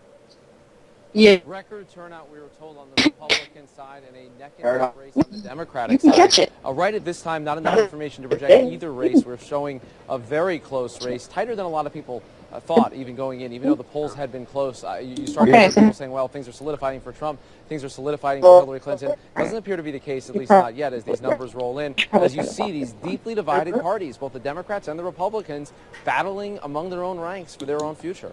Yeah, and a good reminder that voting is still going on. This Democratic caucus we've been watching, Rick, where they've had to count and recount. To what extent is that still happening across the state, and how many precincts still have to report and wrap up this voting? I'm playing Alpha We still have a Sapphire large number of at the precincts moment outstanding, and in while some of them, as watching you this. mentioned, there actually is still active voting, even as these totals roll in, because of the complicated Byzantine process that is a Democratic caucus in Iowa. You still have these caucuses where people are going. We know Bernie Sanders sent a text out to his supporters saying, stay vigilant, stay with it, don't leave just because it's getting Rubio is to be still late getting and things are higher. getting He's chaotic at back in the caucus. 21.7% And this could now. be one of those contests that comes down to those final votes, particularly for the top spot. So we're seeing that on what's the Democratic side interesting where things are just that a I'm little more hearing in this complicated, news where coverage it's here become hand-to-hand. is that because the voting is still going on, people are actually able to see live what these results are, as they're also doing their voting in their own precincts. as some of them are going. The voting is still going on? Yeah, these are still going on. That's why this is still being reported, so there's still voting. Oh, I thought they were all closed. But No. Primaries, what happen is you vote during the entire day, and then it closes at the end, and then they start releasing results. But in caucuses, they start releasing them as people just decide on them, and some finish up their business. That's interesting. Faster. I wonder if it's influencing the votes to see. That's what I'm saying. That's what I'm saying. So they look at the results and like, oh, we gotta do this. We gotta support this or this so. Yeah, that'd be interesting. So I'm seeing 28.4, 25.1, 21.6. Those are slightly different than mine, but close. 59%. I'm at 60%. Oh. I have 28.4, 25, and 21.7. Rubio keeps climbing, everyone else keeps dropping. 61% now. 28.3, 25.0, 21.8. That would be so awesome if Trump gets in third. Because he went in first place with a significant lead, and it looks like he's just going to keep getting closer and closer to Rubio. Actually, you know how I kind of figure it? You know what? I think it's probably going to be like... So the rural places, right? Because they are so small, so few people live there, right? The precincts are tiny. And with smaller precincts, they can get their business done faster. And so the urban areas, because they're so big, there's so many people there, they can't get their business done as fast. And so it's a lot more complicated. So I would imagine that the urban ones would be delayed longer, and that would help Rubio in the long term because he gets more of the moderate support there, and so that would be what's causing Rubio to climb. That's my theory. But then again, 71% are reporting in Polk County, so... Yeah, that's ahead of the average. Yeah, but what are the ones that Rubio's winning in? The ones that are green. I guess the question is, which ones are low percentage? So down south, Monroe County is green, but that's only got 28% reporting. But it also only has a few votes, so even when it gets to 100%, it'll still just add like another 100 votes or something. But what we want to look at are the ones with low numbers, but with high votes, I guess. Yeah, like the green one on the left, Dallas County, is at 50% I don't see green on the left. Not all the way left, like middle, the most left of the middle, like it's Dallas County. Dallas? It's sort of like yeah. It's I don't see it, to the left. It's right to the left of Polk County. Oh, in the middle. Okay, yeah, there it is, Dallas. Yeah. Okay. So that one, Rubio's leading that one, and it's only 50% reporting. Okay, and so Trump is pretty low on that. Oh, lost Reagan again.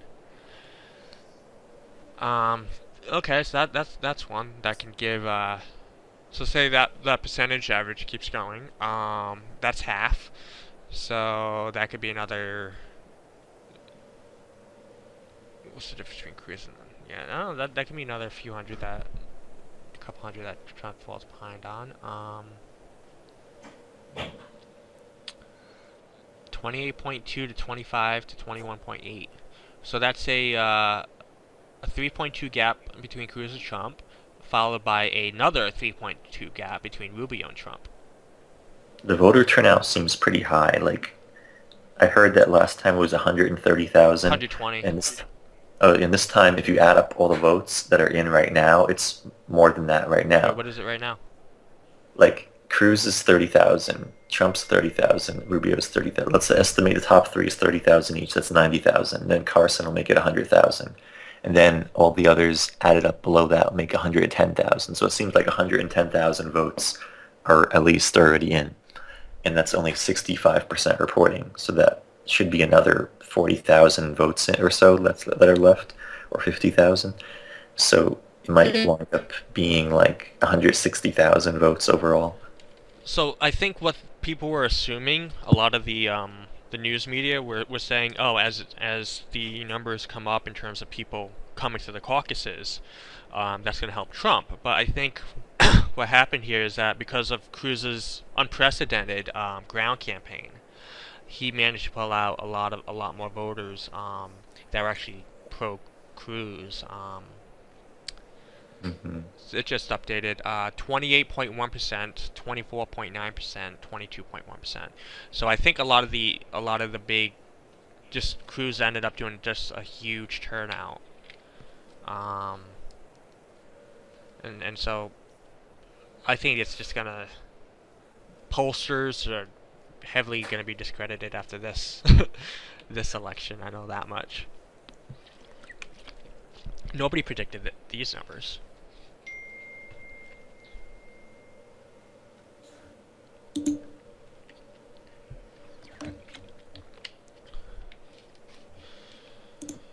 She says she's gonna try with her iPhone. Not her iPhone, Xbox. Because it's not working or something. Oh, now she's in.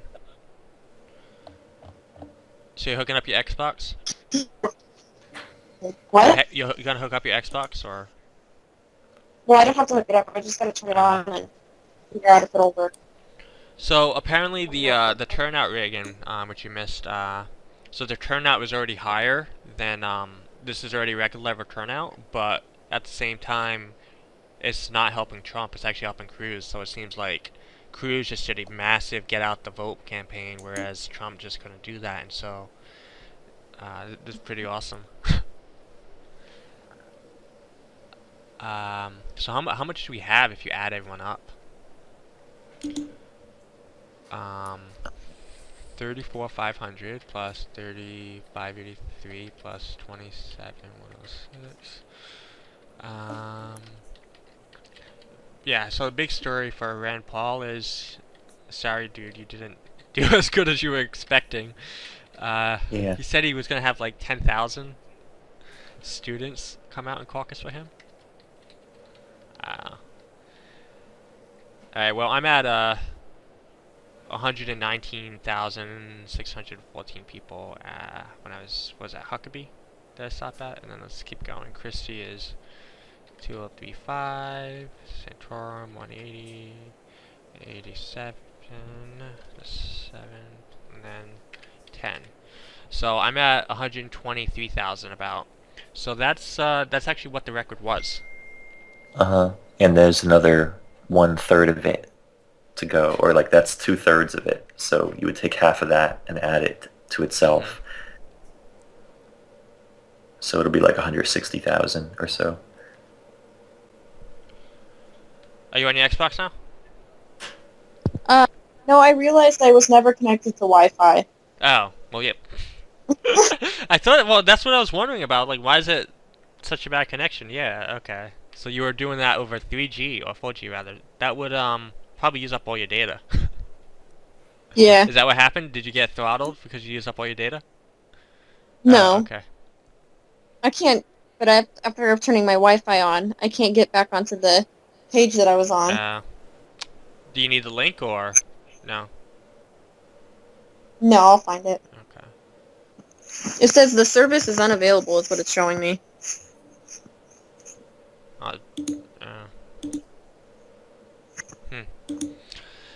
But well, I'll give you what I can see right now is 1182 out of 1682 precincts reporting. That's 70%, and it's 27.9 Cruz, 24.7 Trump. That's a 3.2% gap. 22.5 Rubio. Rubio keeps climbing. Trump and Cruz keep falling. But it looks like Rubio and Trump are gonna get pretty close if this trend continues. Let's see on this other side, Democrats.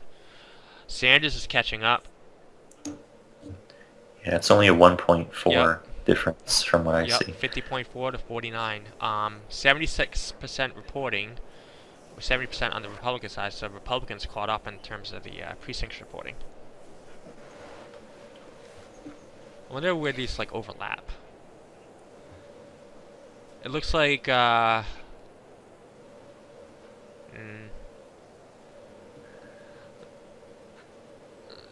the places that Sanders does well in.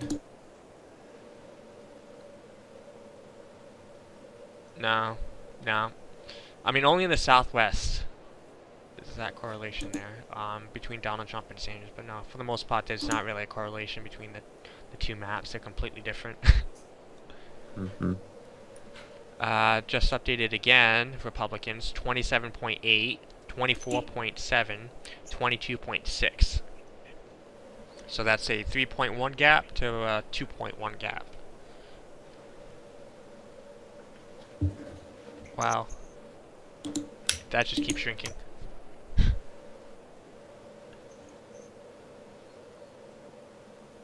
I think this is the best outcome that could have happened. Trump getting trounced. If Rubio, I really do want Rubio to pass Trump, because Trump gets third place, that completely changes the entire dynamics of the entire election. Wow. That basically says that Trump's poll numbers are inflated. And that will say it into all the other elections to come. There's people like, oh, it's just inflated, and a lot of the numbers he has is just, oh, I'm a winner. Well, if you get third place, dude, you're not a winner, you're a loser. So, I hope that message kind of gets out there and people kind of stop, because there's like this bandwagon effect where people just support whoever's winning, just because they're winning, and so if that's kind of what Trump has been on. So I think this would finally put a big dent in that mindset there, and it means basically Trump is not the inevitable nominee now.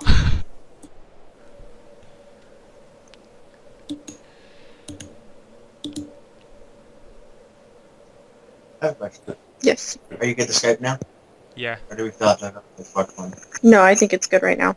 Yeah. Can I go back? Yeah. Hi, Woody. You said hi. Huh? Hi, Woody. Hi. You said you were gonna go to bed, Paul, but I guess you're gonna stay up for the rest of it. Yeah, I wanted to see because yeah, I bet you do. it seems like it's hard to go to sleep when it's like not 100%. So I want to see the final numbers. Especially on the but it might take all night. Democrat side. I mean, you said you were favoring Sanders over Hillary, right? A little. I mean, I think Sanders would be better president, but I also find his supporters more annoying than Clinton's supporters. So, well, that's gonna be pretty close. I mean, you can go to bed and you might not. Heck, it might even hit 99%, and it could be so close that there might need to be recount for all we know. The Republican site stopped working for me. Like, it just says this service is unavailable now when I try to reload it. Yeah, that's what it showed for me too. You know what I think? I think there's just so many people watching it that you can't load it. So Yeah, I think be a lot of people. I have not hit refresh. I bet if I hit refresh, that's gonna happen to me. So I'm. Yeah, that's what I hit refresh and then it happens. So don't hit refresh. I haven't been hitting it, so good. I'm still getting updates. So I guess I'll give you guys what I have. 74% on the Republican side, 27.8, 24.6, 22.7. So quick math is that's 3.2 gap between Cruz and Trump, and a 1.9% gap between Trump and Rubio, shrinking. So the gap between Trump and Rubio is closer than Cruz. Trump. Yep. Well, that's been the trend. I mean, it's almost double. Cruz and Trump gap is almost double that. But yeah, that's generally been the trend. Same thing on this side. Sanders has been getting closer and closer to Clinton. I'm at 77 in. So 50.3 to 49.0. Mm-hmm.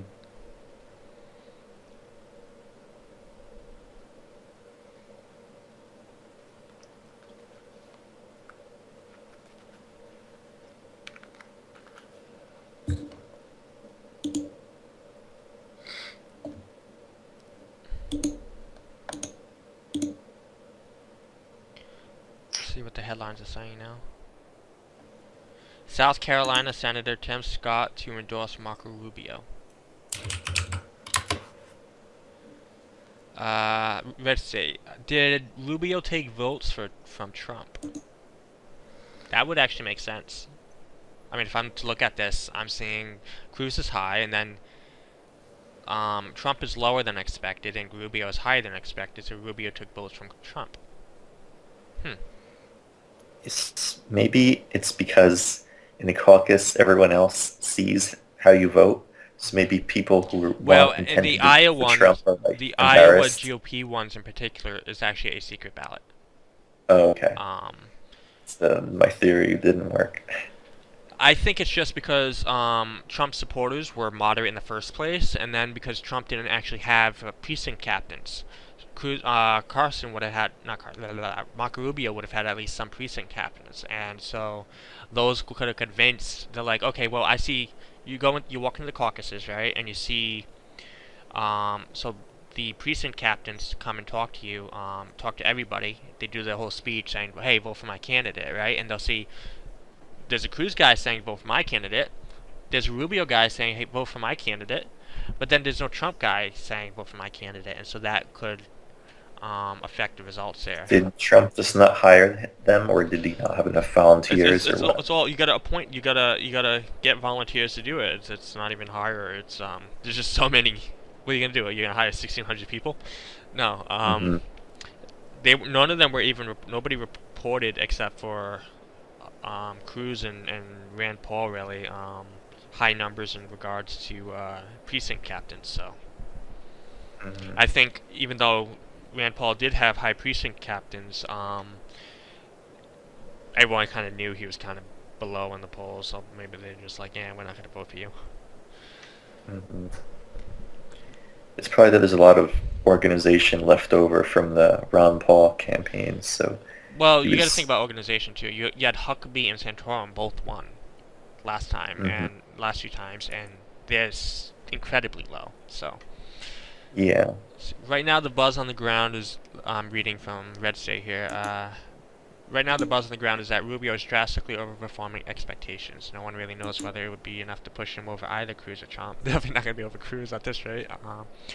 One of the top two spots, but it is starting to look like a replay of 2012, where we could essentially be a three-way tie for first, which would be a major win for Rubio, and might also be a major win for Cruz. Where are these votes coming from? Blah, blah, blah. Yeah, Rubio did a rally at Cedar Rapids, and apparently there were people there who said they had narrowed down their final choice to being between Rubio and Trump.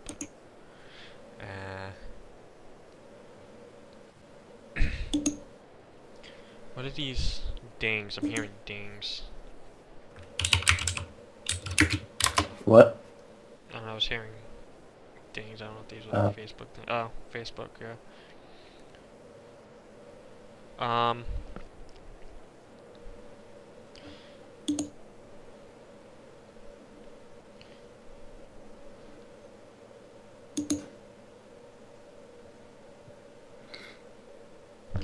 Alright, so I'm seeing 27.9, 24.5, 22.7. And yeah, it still hasn't updated since 6:54 for me. You so got it to load? You got it to load? Because you didn't. I reloaded mine and it loaded it, but it seems broken. Like it doesn't show the map. It just has the order. Yeah, that definitely sounds like the servers are pretty rough right now. Yeah. The Democratic one is still working for me though, just not the Republican one. I'm seeing what is results of the tally caucus and satellite caucus? Don't even know what that means. I should Google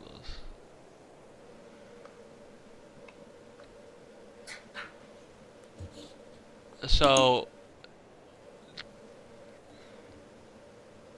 oh, the Iowa Democratic Party is doing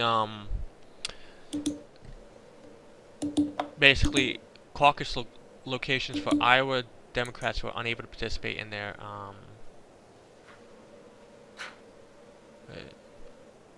So if you're living out of state or living abroad and you're from Iowa, you can actually participate. Normally you never could have. So it's like the write-in votes or something? I mean, not absentee ballots, I Yeah, think they're but called. that seems like a way to abuse it. Honestly, because you don't have to actually confirm you're actually from.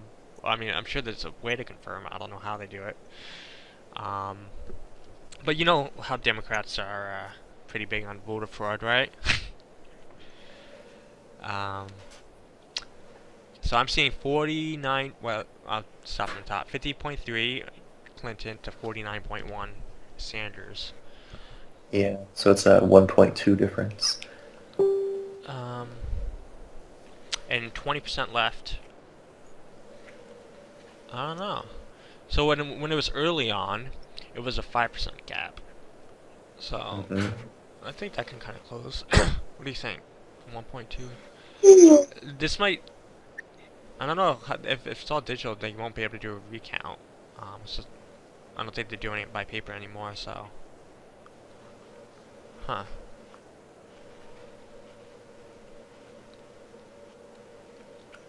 Actually, they can't do recount. They don't even have numbers here, right? It's just whoever won. Okay. Well, Sanders will win New Hampshire, so even if he doesn't win this, Republican side is much more exciting. 27.8, 24.4, 22.8. So that's a 3.4% gap and a 1.6% gap. Wow. That just keeps shrinking. You know what it is? I wonder if people they're seeing these results and they're seeing, oh, Rubio's catching up to Trump, and so I think maybe a lot of maybe some of these other people who would have supported some of these other candidates are like, oh, we actually have a chance at beating Trump, and so they're like, everybody, let's vote for Rubio at the caucus. So they're like, oh, that would be awesome. I don't know. I don't think people change their votes that easily, but maybe there's some. Well, there's a lot of people who want to see Trump get taken down, and if they see Rubio has a chance of passing Trump, and they're sharing it amongst themselves, and they're doing last-minute organizing, saying, "Hey, everybody, support Trump." You know what? In fact, they're probably doing so much late business. They might actually intentionally be waiting to give their own results in. I can imagine that precincts are like, everybody, hey guys, let's all agree to wait an hour, see what the results are, and then let's see how we want to alter it and vote a certain way. Because they could do that. I mean, it's not like a primary. They could probably delay it. Whoever wants to stay there longer. And there's people who constantly give up. The longer it stays there, especially the Trump supporters, they're probably not going to stick around for as long.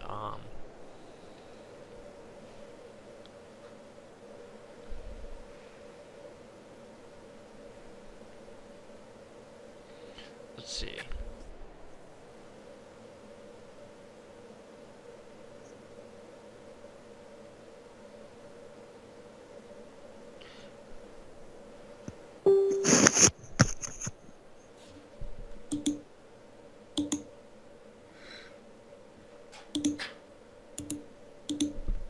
Alright, so 27.8,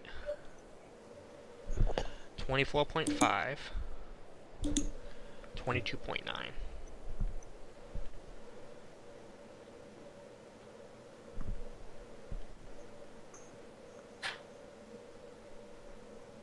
So you know what this actually reminds me of, kind of? Not quite. What? Well, there were 3 people in the 20% last time. It was like 24 point something, 24 point something, like 24.9, 24.9, and then like 21 point something. But it looks like, well, it's a 3-way thing. I guess people are saying there's 3 tickets out of Iowa, right? That's what people always say, right? Well, I guess this time there are 3 tickets out of Iowa.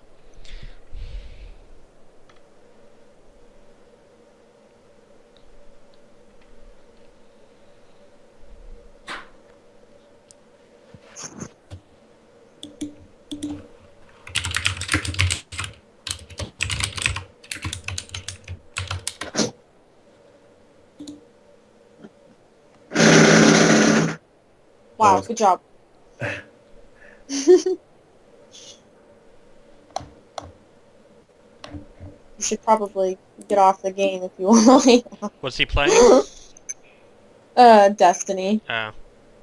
And he just dropped the controller right where he was, and a bunch of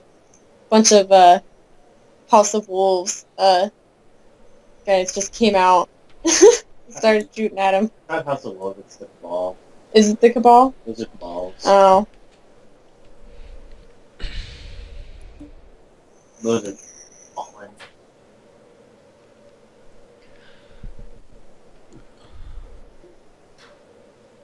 1.5% gap between Rubio and Trump now. There's also only a 1% gap between Clinton and Sanders now. It's still not updating for me. Okay, so on the Democrat side, 1386 of 1683 precincts, 82%. 50.2% Clinton, 49.2% Sanders. On the Republican side, 81% reporting, 1371 of 1682. And this is 27.7 Cruz, 24.4 Trump, 22.9 Rubio. So that is a 3.3% gap and a 1.5% gap. That's higher even than Rubio's highest poll of the 22%. Yep. So, shit. Oh, this video is 2 hours long already.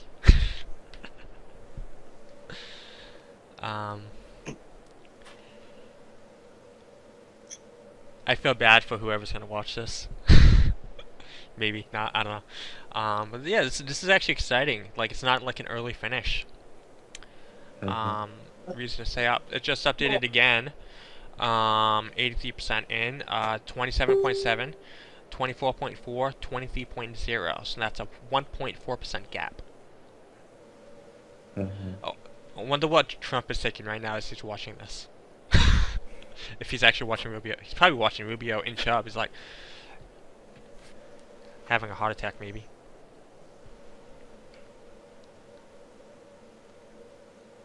Hey, what?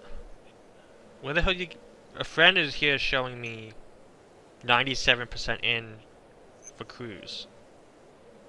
What are you talking about?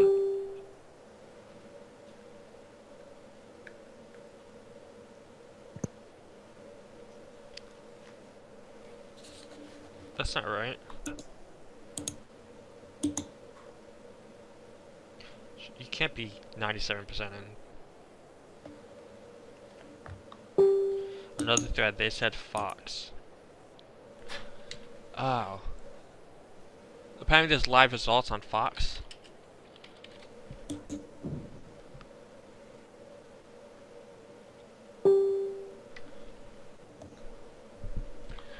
Alright, oh shit. 99% in, here we go. Where do you see on that? FoxNews.com. Politics Elections 2016 Primary Caucus Results, Iowa. 28% Ted Cruz, 24% Donald Trump, 23% Marco Rubio, 99% in. Let me click that and see. And where do I see Democrats? 50% Clinton, 49%. Oh shit. So votes is 568. So this must be by precinct.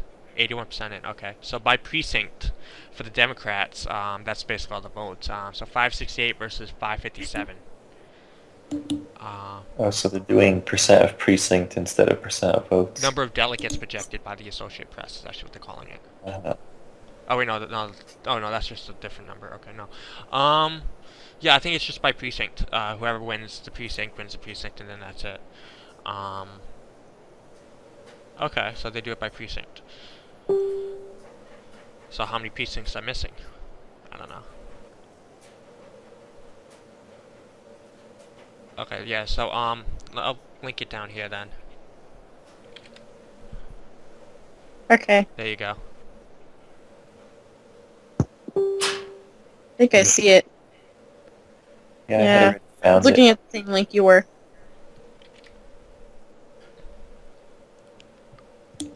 I don't like that the percents don't have decimal places though. But I mean, you can count by the numbers. So I see 5,000 plus ahead. So Trump and Rubio only have about 2,000 between them.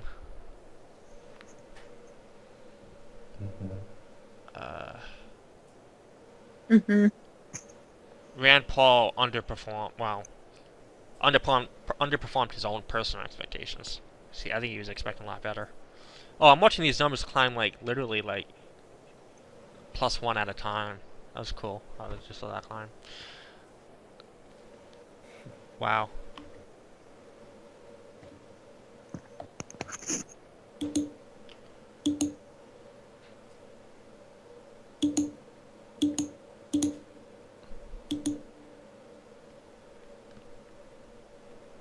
Wait a second. No, that's strange. No, because if I go back to this other page, it's saying similar vote totals. Oh, it's just lied on the percentage. The percentages are different. So this says 83% are in, whereas over here it says 99% are in. But the actual numbers, Cruz has 43.5 thousand votes, and over here on the Fox News site it says Cruz has 43.2%. I think their percentage in is just false, or maybe they calculate. It's broken, or they put it at 99% by mistake or something. Yeah, or it could be 99. You know what that 99% could be? That could be number of voters. But so percent in that could be the expected number of voters maybe, and then you have the precincts, which are, because this one's saying 84% of precincts have reported. So I don't think this is over. I just think they're matching it and they just screwed up on that percentage there.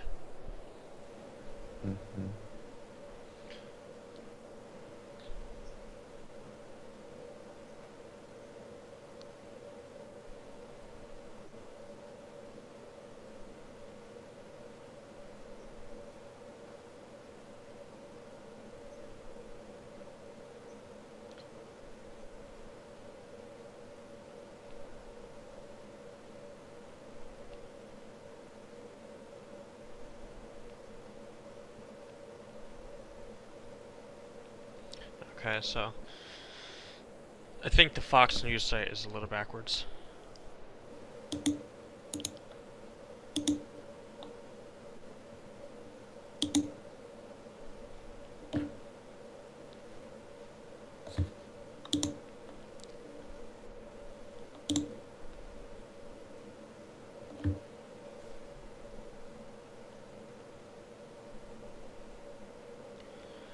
Okay. The Google also has only 83% report for the Republicans. Yeah, I think Fox just screwed up. It's not at 99. Alright, so I'm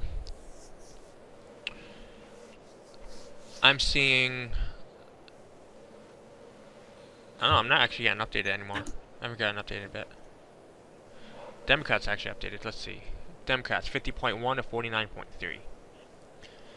84% in. On the Republican side, it's stuck at 27.7, 24.4, 23.0. Oh, now it just updated. It just updated.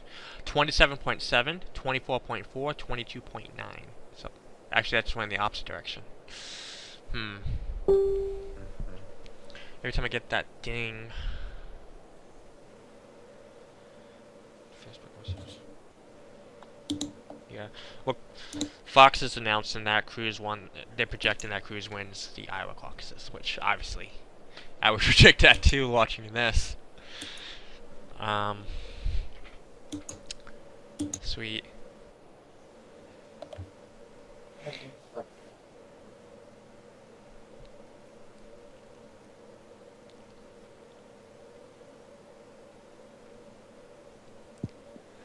So how many precincts are left? You have 252.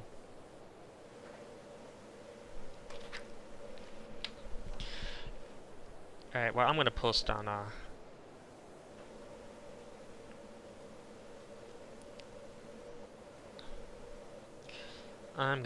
Facebook.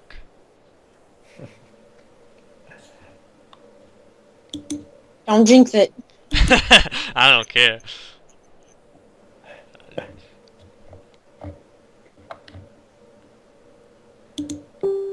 in all caps. Boom, boom, boom, boom, boom.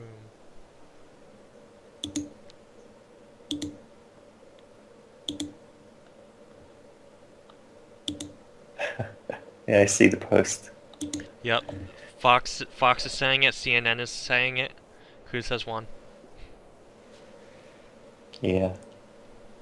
But we still don't know about the Democrats yet. It could, Sanders could still pull ahead, but we'll see. 0.8% gap. That's shrinking. Yeah. The gap is about the size of O'Malley's 0.6 and the uncommitted 0.1. There's actually counties that haven't reported. 3 counties. Are any of these high population ones? Do you still have your link open? On the Republican side? What? The 3 counties on the Republican side, have not reported anything yet? Are those high population counties? I can't see because it's just a white screen for me now. Adams County, Lucas County, and Wapello County. Military. Military? Adams County? Wapello. Wapello's military? No, military and Wapello are both counties that have not reported in as well. Military. Adams County, Iowa is only 4,000 population. Yeah, that should be small. Okay. Lucas County. How do you spell Lucas with a C? Yeah, I'm looking that up already. That's got 8,700. And Wapello has 35,000. That's bigger. Okay. So Wapello County, nobody's even gone there yet. But the 2 counties north and south of Wapello, well, actually no. So 3 counties adjacent to it on the west are Cruz, 3 on the east are Cruz, but the ones north and south of it are Trump.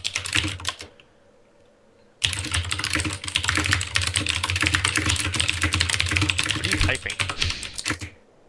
Oh, I was replying to someone's commenting that I was wrong about the 15% rule for the Republicans. So I was commenting that, yeah, they were right. I was mistaken. Are you guys arguing with them? Yeah. No, I was just agreeing with them. So 85% it. But I think that if the Republicans had that 15% rule, then Rubio would have won Iowa. Because all the people that get like Rand Paul voters and Bush voters and so on would probably more likely to go to Rubio than to the other 2. Probably. Well, I think Paul's would more go to Cruz and Rubio. Yeah, Paul's would go to Cruz, but Carson, no. Carson's would go to Cruz. I mean, that's where Cruz has got all the support from. Yeah, but what about like Bush and Kasich? No, those would go to Rubio. Yeah, those definitely would go to Rubio. But you gotta look at that 9.3%. Now, say Carson drops out now. Say he drops out. That 9.3% would probably just be split between Cruz and Rubio, with Cruz getting maybe a little bit the majority. I would imagine they would have voted jumped to Cruz already. I don't know. But Carson. But if Bush, Kasich, and Fiorina all drop out, all combined, they're about Fiorina. I don't know how much Fiorina's would go to Rubio. I don't know. I don't know. I think Fiorina would go to Trump. No, because I think anyone who would have went to Trump would have already gone to Trump. Trump already had the lowest second choice in all the polls.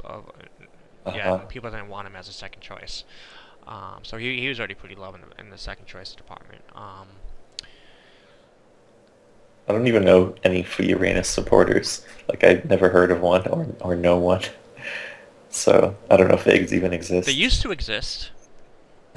Back when she was higher. So I see 27.8% Cruz, 24.4% Trump, 22.9% Rubio.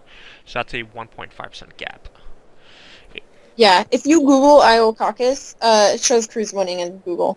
Yeah. So yeah, it shows him like he won.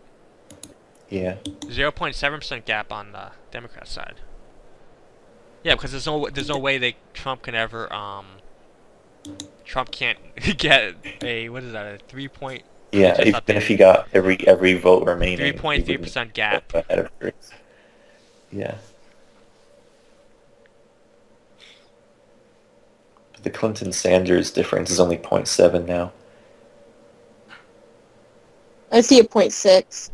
Oh, that's maybe you're ahead of me. I'm at 85%, which is I'm at 85%. 1,000. 1436 of 1683. What do you see? I see 0.7 difference. Yeah, and I have the same numbers. 50.0 to 49.3%. What do you see, Reagan? I say 85% reporting. I'm on Google right now. Oh yeah, Google's probably gonna be a little bit delayed. Yeah, maybe they just round it differently on Google too. Mm-hmm.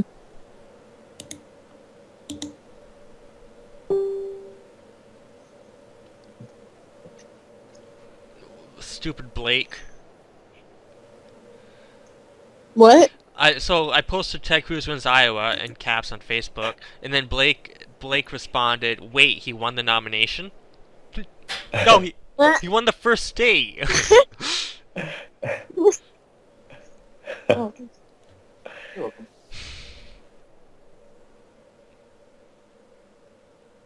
Oh.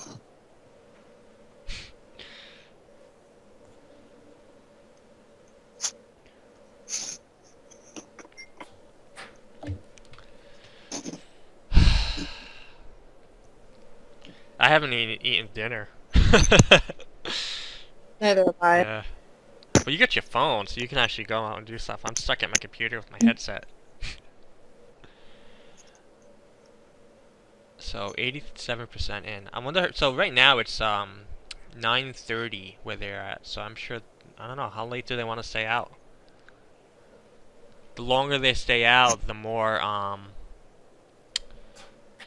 the dedicated people get the vote. So basically, the people who don't care, who wouldn't come out in the first place, are like, dude, this is taking so long. I'm just going home. Okay. So that. Well, the Clinton supporters are older, so maybe they'll go home sooner. So the more dedicated ones, they'll say, nope, wait, we're sitting here. Nope, we're gonna be here all night. But you gotta remember though, there's a blizzard coming. What's the weather like?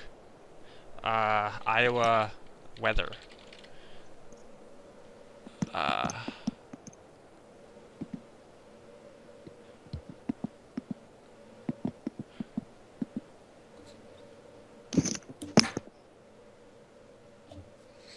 I don't know.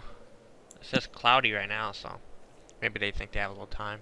But I mean, if they try waiting past midnight and stuff, probably snow gonna come in. I don't know. All right.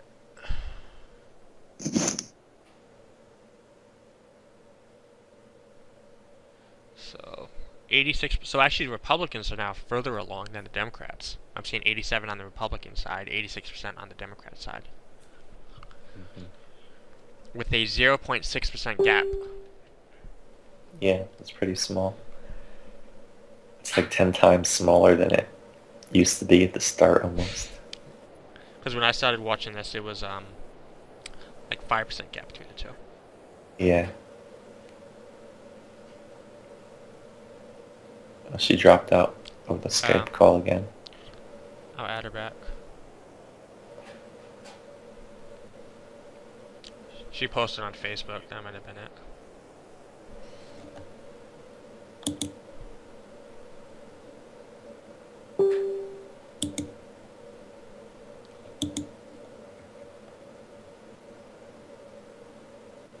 Oh, you're watching. I just saw you hit like on play. Yeah, I clicked. Well, you mentioned it, so I went there.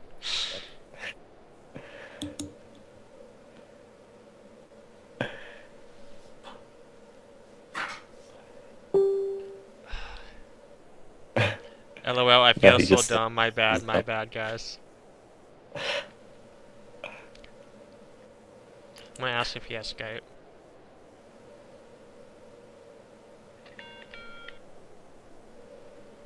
Who did the group call? Reagan tried joining, maybe.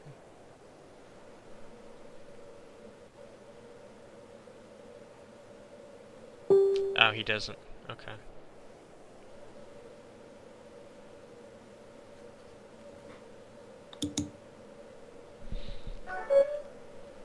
Call dropped. That's weird.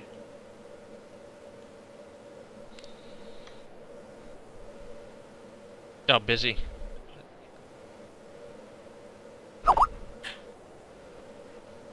Oh, now you're in. Something. I think you're in, Reagan.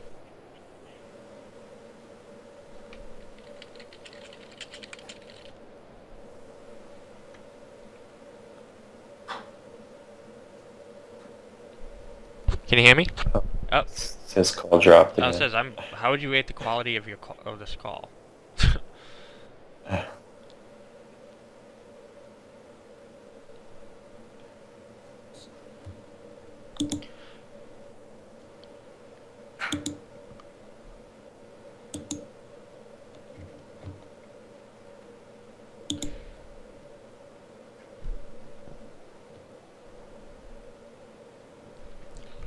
Hello? Hello? I hear you. Word. Wow.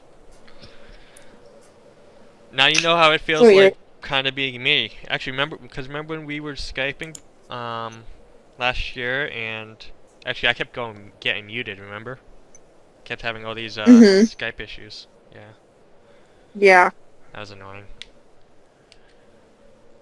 So, I don't know if you have the results up. I'm having 27.8% Cruz, 24.4% Trump, and 22.9% Rubio. Now, I remember when I was looking at the numbers of number of votes, I remember seeing Cruz at 45,500 exactly. Now he's at 45,893. So he only went up 400 votes in that time. So it looks like it's just climbing up a lot slower now in terms of vote count. So it's 89% in. Yeah, I'm seeing pretty much the same as you. So that is a 1.5% gap between Rubio and Trump. I don't think Rubio's going to pass Trump. It's not climbing fast enough. And if anything, it's stabilizing. But they might get about equal numbers of delegates. It's not the delegate counts don't even matter this early in the race. This is barely any delegates. Yeah. I mean, Cruz is going to erase all of this regardless once he gets to southern states, which are going to give him a whole lot more delegates than any of these little tiny early states. Mm-hmm. But we have a path to the nomination, Reagan. What? We have a path to the nomination. Mm-hmm. This is like not even close. Shit. 3.4% gap. Up now Rubio's at 23%.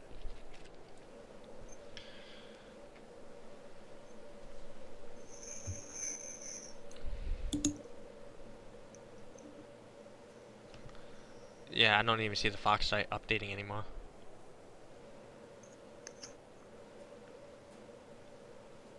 There's still 13% of precincts to go on the Democrat side. Nobody's calling that race yet.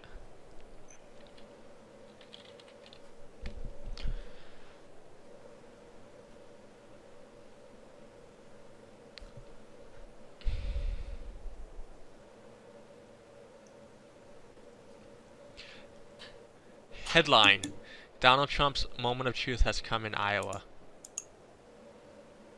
Actually, now they changed that. Marco Rubio speaking now. Mike Huckabee says he's suspending his presidential campaign. On the Republican side, Who is the caucus sites have reported Huckabee's 75%. Ted Cruz still maintaining his lead, 28% to 25% for Donald Trump. 22% strong third for Marco Rubio so far. A quarter of the votes still outstanding, but Ted Cruz is winning by 3,000. Yeah, that's an old video. Okay. So this headline, let's see, in CNN, Texas Senator Ted Cruz has won the Iowa Republican caucuses according to a CNN projection. A huge victory for him and a bitter defeat for Donald Trump in the country's first presidential contest. The victory for Cruz is the first time that the conventional law of politics have applied to Trump, a billionaire businessman who has built his campaign around the perception that he's a winner who can bring his unique skills to the White House. But Trump's big personality, social media presence, and large rallies failed to overcome Cruz's more traditional approach to Iowa's retail politics. Cruz spent months touring the state and reaching out to evangelical voters. The win sets him up for as a formidable contender in the delicate, rich southern states that crowd the GOP calendar in the coming weeks, and offers movement conservatives hope that one of their own can become the nominee for the first time since Ronald Reagan. Why are they repeating this 99% lie?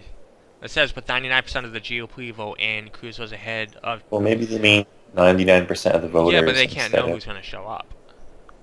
Yeah, that's true. It's possible, though. But they could guess the population. It's probably estimated by the population size, you know? Okay. Because we're judging by caucuses, right? And, like that, okay, Wapello County had, like... 30-something thousand. Yeah, and they've still only have, if you look at 9% precincts in. The difference between Clinton and Sanders now for me is only 0.4%.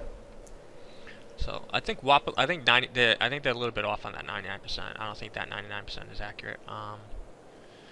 Let's see. Yeah, I'm seeing 0.5. I'm seeing 88% in, 1490 of 1683, 49.9% Clinton, 49.4% Sanders.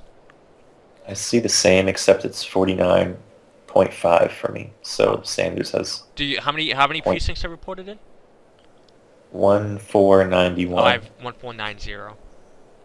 Oh, so I have one more precinct than you. Oh, you feel good about that? I don't know what causes these differences. Maybe it seems weird that they'd send the information out at different rates to different people. I know what it is. You load up the web page, and somewhere in the background there's a refresh timer, and so about maybe every once a minute or something, it'll ask the server, hey, give me new results, and then it sends in. I loaded the page. Yeah, so our refresh timers are probably not synchronized. Yeah, so I loaded my page at an earlier time, or not an earlier time, just at a different time, and so, yeah. Yeah. So it's still possible Sanders could pull ahead in that time, but we'll see. Well, what was it 12% ago? Do you remember? I don't even remember. I could check Google since Google's a little behind. I don't think they're showing. They're not gonna. Google's not showing 76% though. So. No, Google's at 85%, which is a 0.6 difference. So what? It's 0.6 so, and 0.3. I mean, I'm at 88% reporting with 0.6. It just updated. 89%, 49.9, 49.5 still at 1,500 of. Yeah. So what was that? That was it just jumped up another 10 precincts. Okay. So there's still about less than 200 precincts remaining on the Democrat side. Yeah. Since they don't even count it by voters. What if it comes down to a tie, like literally an exact tie? Exact number of precincts. I don't know. Oh wait, no. I think there's a bunch of uncommitted delegates too. Oh yeah. Well, that's the thing. Well, no, it says 0.1% uncommitted, right? Yeah. So that 0.1%. But that's created a tie though, because if you look at 1683, that's an odd number, so it would have to have something else down there. But you have monomality too to change that. So okay. 91% on the Republican side. So 27.7. 24.4, 23.1. It's not changing as fast as it was before. But Cruz's... It's probably because the numbers of voters are low. Well, Cruz's votes is 47.5 thousand. So that jumped up. I think it's Wapello County is going... Yeah, so as Wapello County comes in, I'm seeing 13% here are in, and Trump is ahead in Wapello County at 34.5% to Cruz's 25.9% and Rubio's 19.6%. So as Wapello County, if that holds true for the rest of the county, where is it? See where it's showing. Is that, and that's smack in the middle. Okay, so So 3 precincts are in, that's why. One of them went for Cruz. So the urban ones are going in, and those are Trump ones, so it's possible these more rural ones are going to be more for Cruz here. Don't know where Rubio's going to come in. Let's see. I wonder what it looks like in Polk County. Oh wow. Oh wow, this is a cool map. So I zoomed in on Polk County. I'm seeing Cruz. So Cruz won the entire county, but Cruz got all the bigger counties. And no, actually, yeah, he got all the bigger counties except for like a couple of them, which went to Rubio. But then all the little ones are pretty split between all 3 candidates.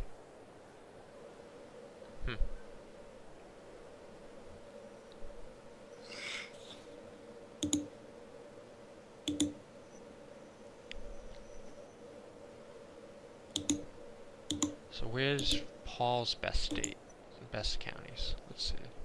No way, he's in what is that, 3rd place or 4th place? 4th place for all of them. 4th or more.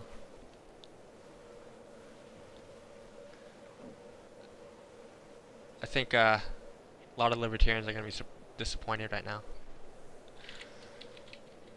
I guess, but most libertarians that I know don't even like Rand Paul that much. Yeah. They're like, he's not very good compared. There's a lot of libertarians that were upset with Cruz skipping out on the Audit the Fed bill. But I was expecting Rand Paul to do a lot better than he did. 4.5%, I was expecting him to do a lot better than that. Obviously he still has New Hampshire coming up, so we'll see what he can get in New Hampshire, but I don't think he's happy with the 4.5. Of course he's double Bush. That's gonna be something, well, almost double Bush, but yeah, he's above Bush, so that's gonna say something, right?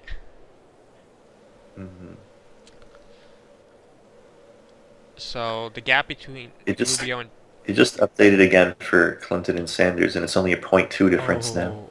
Yeah, I don't think, looking at this, I don't think Rubio's going to pass Trump. That's not happening. But it's so close on the Democrat side. I don't even know who I want to win. It's just fun watching how close that is.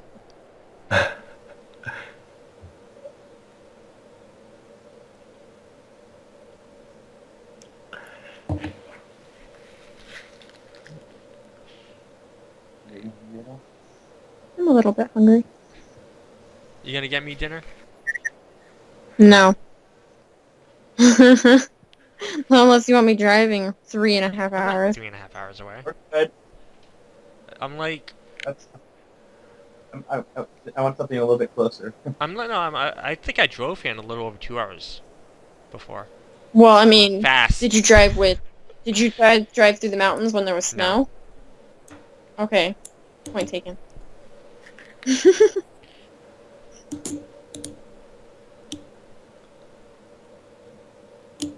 you're in Corvallis, aren't you?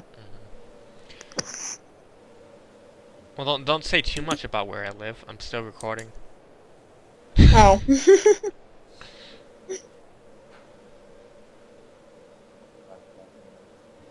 Because he's doing a live stream. I'm not even doing a live stream. I didn't bother that. I'm just recording this and putting it up on YouTube later. Oh. Oh, you were live streaming it. I was thinking about doing that, but nah.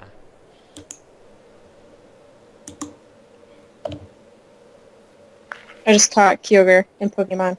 Oh, then I should advertise my own channel to your channel, people, or link to my channel in your description or something. Yes, if people, I'm at 2.5 hours in, right? So if anyone is watching this at 2.5 hours in, you are welcome to go and look at Paul's YouTube channel. What is it? Is it your name? Rinker Hero is the channel's name. Rinker Hero? I don't know. Hero?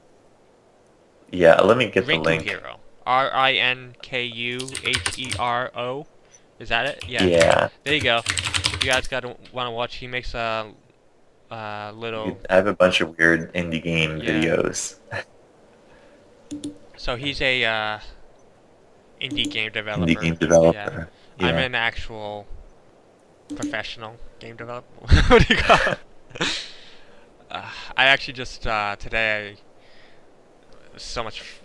I past few couple of days I was just stressing with all this runtime error. Just kept various runtime errors every time I tried doing this export feature, and finally today I after like my 100th attempt of doing this, I hit run. I open it and I open the file. No error.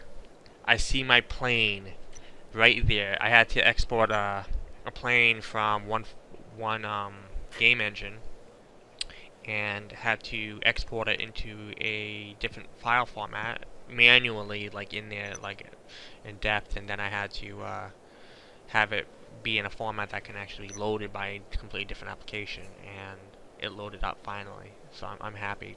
And the two game engines are completely. What language or engine are you using? I don't know if I can actually disclose that. Oh. I don't think I can actually disclose that. You're probably under a Yes, I don't think I can actually disclose that. But it's not a common language, and the file types, both of the file types that I had to convert with the meshes here are custom ones, file formats. So these file formats, they're not used. It's not like a 3DS one or something where it's just you can easily have that. It's one custom engine going to another custom engine that's not used by a lot of people either. So that was pretty complicated, but I learned a lot doing it. So I'm happy with my research and education there. I know a lot more now than I did before I started. So, and I'm sure I'll continue learning more. So I think I can. It's a 1.3% gap between Rubio and Trump. I hope that gets below 1%. At least then we can say it was a close, almost tie. That would be a good, like if Trump falls to like 23.9 and then you see Rubio at like 23.2 or something, I think that would be a great, just how close it was between Trump and Rubio, and it'll actually look it, and I think that would be great for the headlines.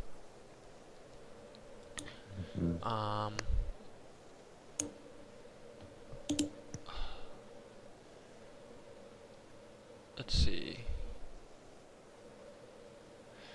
So going back to the CNN article, on the Democratic side, Hillary Clinton, meanwhile, was holding the narrowest of leads over insurgent candidate Bernie Sanders. She led Sanders 50% to 49% with about 80% counted. Let's see. Former Maryland Governor Martin O'Malley plans to suspend his campaign sources told CNN after not registering it in the results.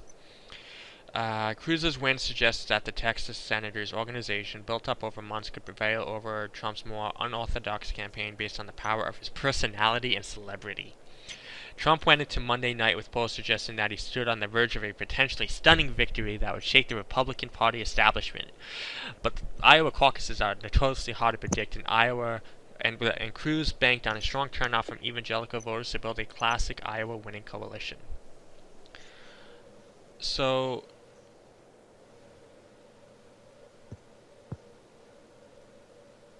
what's happening with Carson here?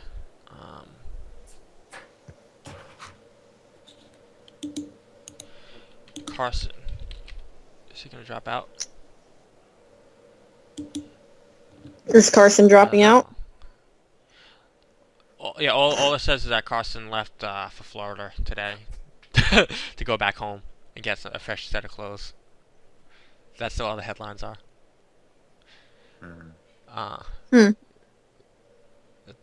Don't even know why they mentioned the clothes. I don't think if he got like 9 or 10%, I don't think he'd drop out. But speaking of on the Democrat side, I'm seeing 49.8 to 49.5, so it actually went back to 0.3 gap. Yeah, it went back to more of a Clinton lead again.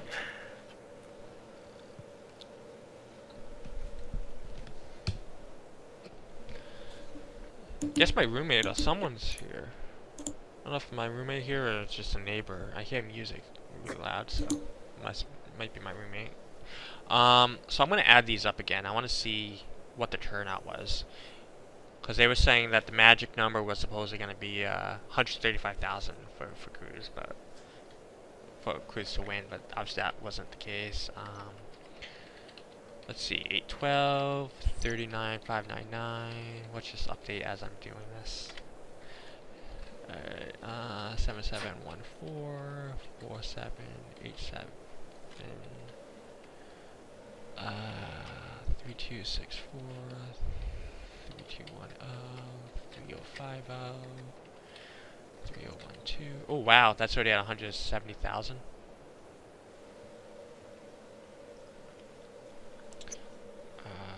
What's the last number I said? 3012 plus 1666 plus 114 plus 12.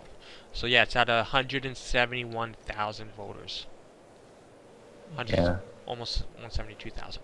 And that's at 91% in. So not only is this a massive record turnout, much higher than even Ted Cruz was predicting, it still didn't hurt him. Yeah. Wow. So it looks like Cruz and Rubio both turned out supporters.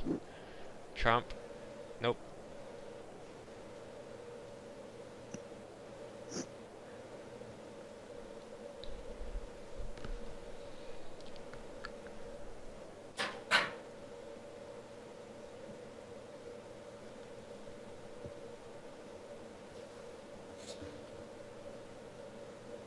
Let's see, what the headline's at now? Past hour.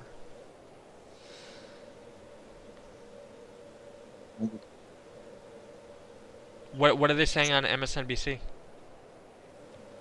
I have the sound turned off because I was on speakers, so I can't really watch it and talk to you at the same time, so I don't really know.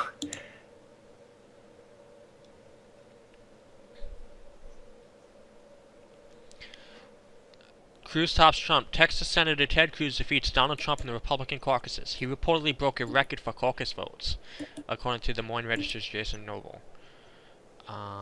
Yeah, Ted Cruz has already set a record for most Iowa caucus votes received by a single candidate. Wow. Wow. Well, he did have the biggest ground campaign ever in Republican history, so. Wow. And that was at 7:23 p.m. Des Moines time. I don't know what time zone this was at. Yeah, I don't know if that was 7:23 our time or whatever, but yeah.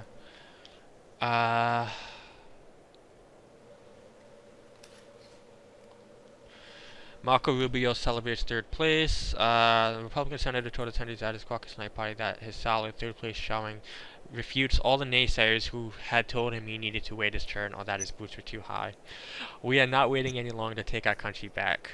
I will be your nominee thanks to what you have done in this great state.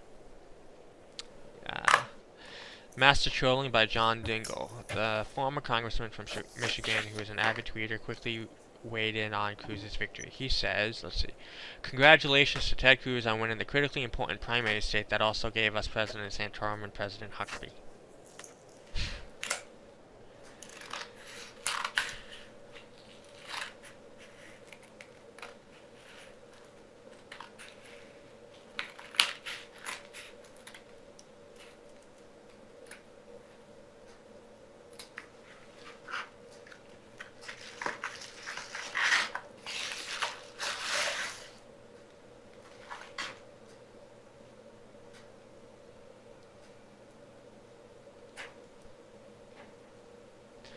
Spokesman Larry Ross says Carson is not suspending his campaign, which is stronger than ever. Right. I don't think it's stronger than ever because it's to be in the lead. Or pretty close to the lead, like tied with Trump or something. I guess he's hoping maybe Cruz might drop again at some later point and he can recatch those supporters. I don't think so.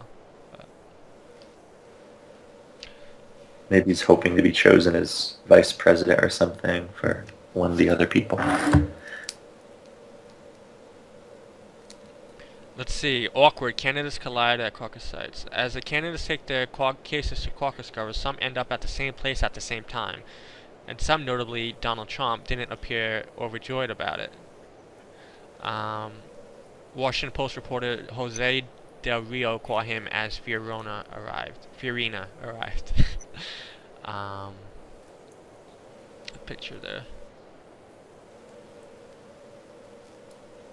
And as Santorum ducked past him.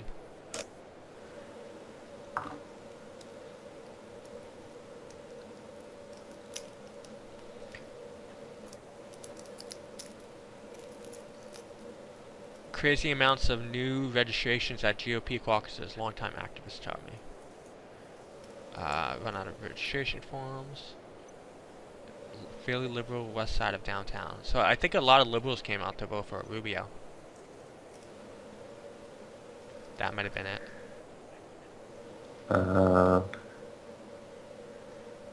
don't know. I would think the liberals would be voting for Sanders rather than Rubio. Well, but I guess if they're registered as the Republican Party, even signing up. I don't know. Well, maybe people don't like the choices between Clinton and Sanders. Maybe. The Clinton and Sanders gaps keeps closing and then opening again. Like it was 0.3 and then 0.4 and now it's and 0.4. 0.3. Oh wow. Yeah. So maybe Clinton is just gonna win. Probably. We'll see. Are you still there again? Okay. Yeah. So I haven't said anything about the Republican side in a while. 27.7, 24.3, 23.1. So that's a 1.2% gap between Rubio and Trump. And a 3.4% gap between Cruz and Trump. That's almost 3 times their gap.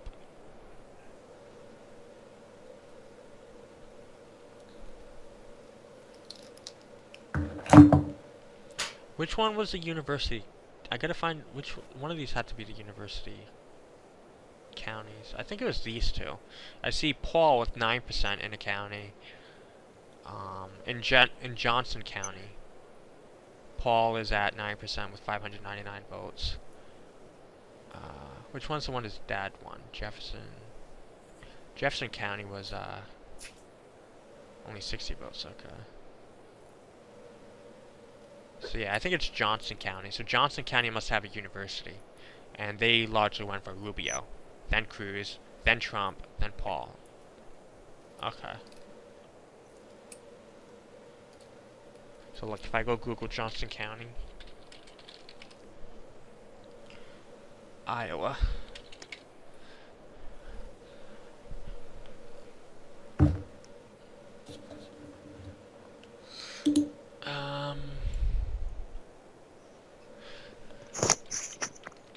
University Heights is a University Heights. Yeah, it's the home to the University of Iowa, so I was right. Okay. So that basically means his student support, he got 599 votes. That's not the 10,000 students he expected to come out and caucus for him. Yeah.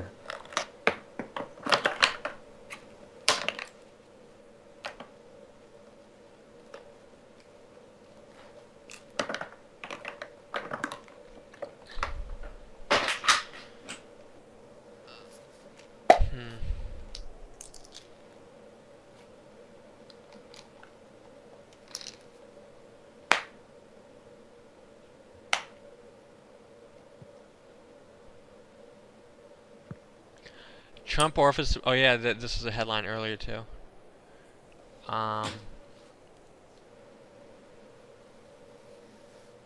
So he told attendees at a Cedars Rapids rally Monday that he had been warned that someone might throw a tomato at him, and that he would foot the bill for legal fees if a fight broke out. He says, if you see somebody getting ready to throw a tomato, knock the crap out of them. And he would pay their legal fees.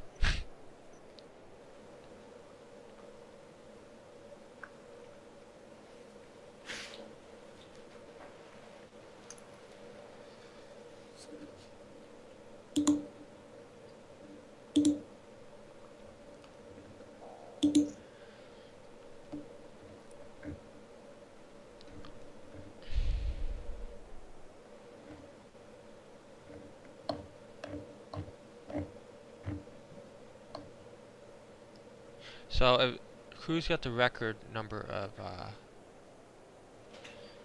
So 49,000 is already a record number. Cool.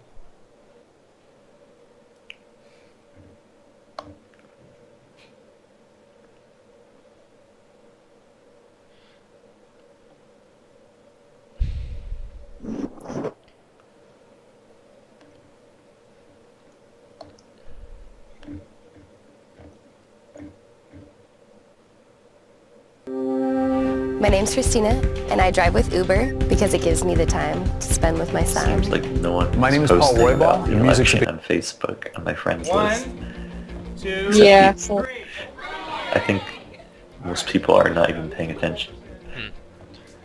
This is Kyle Munson, Iowa columnist for the Des Moines Register. Finally, it's here after a long, grinding, intense, months-long, fierce campaign. I get very cheesy emails from the Cruz campaign, though. Just wanting to know how you're feeling on these hours leading up to the caucuses as we walk here.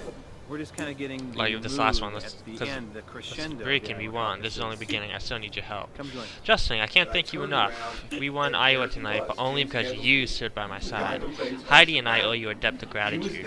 Heidi and I are extremely excited about what this victory means for our campaign and more importantly for our nation. This is only beginning. Tonight, I'm on my way to New Hampshire since there isn't any time to celebrate, even though it's Federal prosecutor in New Jersey. But again, this is asking for money. So these are like someone in the campaign writes all this up, makes a very cheesy thing, makes it act like it came from Cruz himself, and then a signature for Liberty, Ted Cruz. Yeah. I don't know. Exciting just to hear all the different candidates' point of views, and you know, Iowans take this responsibility seriously. I'm a Rand Paul supporter. I'm a libertarian, so I get what he's trying to do. And I don't know. Okay, so I'm socially liberal, fiscally conservative, so his views fit with mine really well. I don't like wars, you know.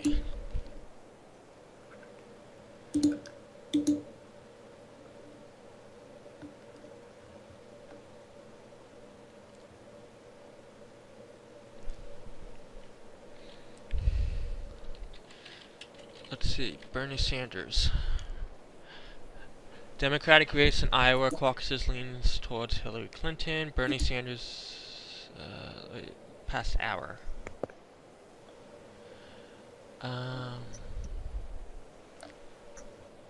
Okay, tweets. How about tweets? Let's see what tweets have said. Donald Trump, Bernie Sanders, and other candidates' tweets during the Iowa caucuses. Let's see. Rand Paul, we are not trading our liberty for anything. Not now, not ever, hell no. Rubio, thank you for a great night, Iowa. Donate now to help us continue our momentum. Huckabee, I am officially suspending my campaign. Fiorina, no doubt who they are caucusing for. Colley. You know, I can just go to... You know what, I'm just gonna go to Twitter. Let's see. Directly on Twitter. Real Donald Trump. Let's see what this guy's saying. Nothing. He's all quiet. He's not tweeting at all. Okay. Sanders. I don't know what else to order. Look on your phone, Google some restaurants, and do takeout. Already in the mood for us. Hey, you want to order me takeout? Delivery. You want me to delivery, not takeout. I don't have to go anywhere. Actually, maybe I really should order delivery. Then I can actually have food without having to go anywhere. Yeah, I think that's what we're gonna end up doing. I don't have cash on me though.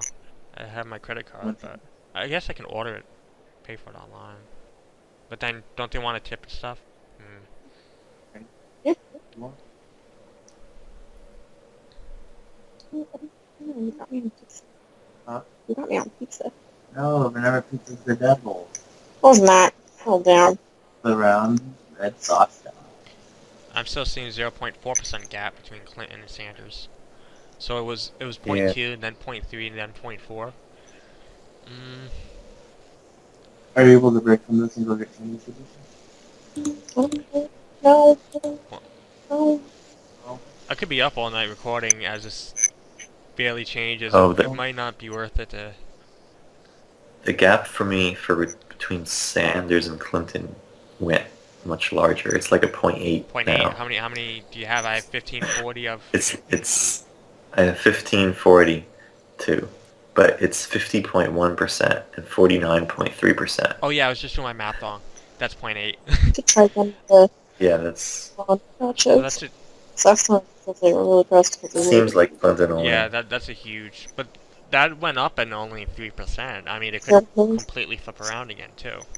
Yeah, that's true. I'll just wait a little longer and see. I'll be right back. I'm going to the bathroom. Huh? Why not? Why?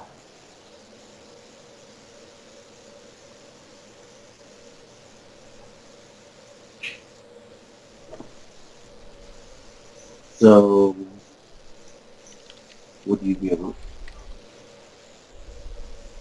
Maybe not. I might. Okay, still there? Oh, he went to the bathroom. Okay. Let's see if he's doing Ted Cruz is doing a victory speech yet. Yeah. I want to watch a victory speech. Where's the victory speech at? Yeah. I don't know. I'm looking. What about Thursday? Check his Facebook. Maybe that might have something. Because that usually does live stuff.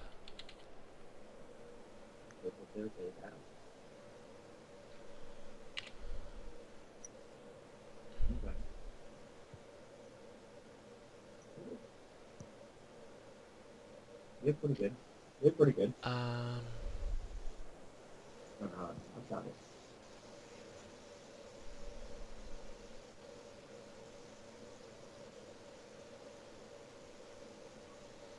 Okay. Go home, go to sleep. Okay, I'll talk to you later. Love you too. Bye. Love you too. Talking to my mother. Okay. That just went up on YouTube though. I don't care. You should be able to tell the people you love anywhere, all the time.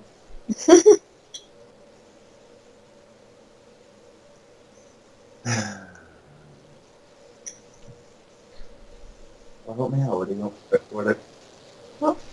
What? Help me out with food. I just told you what I want. Mexican. So, nachos, muslin? Yeah. Okay. I'll have pepperoni, olives, and mushrooms. We're going to a Mexican place. You got pizza. There's Mexican pizza? No. Well, highly doubt it. No. No. There's actually Mexican pizza that's so good. No. Okay.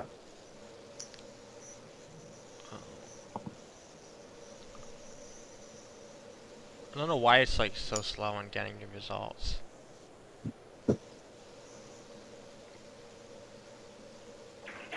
I mean, you know, it's possible. It's just nothing's gonna change. Maybe apps broke and stuff, and they couldn't get it to work. Okay, I'm back. Anything changed? Not really. I mean, everything's slowing down significantly. I remember though in 2012, I went to bed and then got up in the morning, and because it wasn't updating anymore, and it's yeah. So I don't think it's I don't think we're gonna get much further. So it might just be calling it a night. Yeah, the last few might be like take forever. Yeah, so it might be better. We might not find out tonight who won on the Democrat side. It's probably gonna be Clinton. Yeah. But that was tight. Mm-hmm. But I have 2 hours and almost 55 minutes of my video, so maybe I should just wait until 3 hours. But I want to hear a victory speech. Is he even given? Or maybe he's already heading to New Hampshire. I think it's possible he's already heading out there.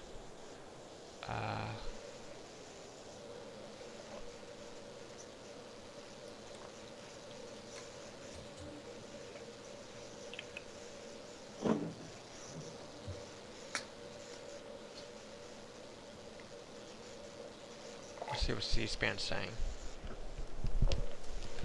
WHO Radio, Des Moines, Iowa, simulcasting with C-SPAN. Here in the state of Iowa. Here in Iowa. God bless the great state of Iowa. Hello, Iowa. The Republican Party of Iowa. In Iowa. In Iowa. In Iowa. In Iowa? In Iowa. Here in Iowa. In Iowa. And I'm so pleased to do this with wonderful friends in Iowa today. If you had told us 1 year ago that we were going to come in third in Iowa, we would have given anything for that. Well, it is good to be back in Iowa. People didn't know much about the Iowa caucuses.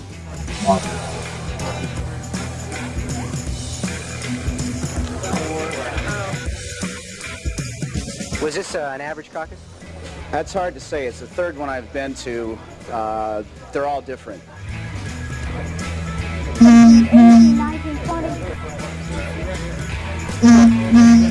It is good to be back in Iowa. And thank you, Iowa, for the great send-off you're giving to us. You got to show respect for Iowans. They're discerning voters. And I want to thank the people of Iowa.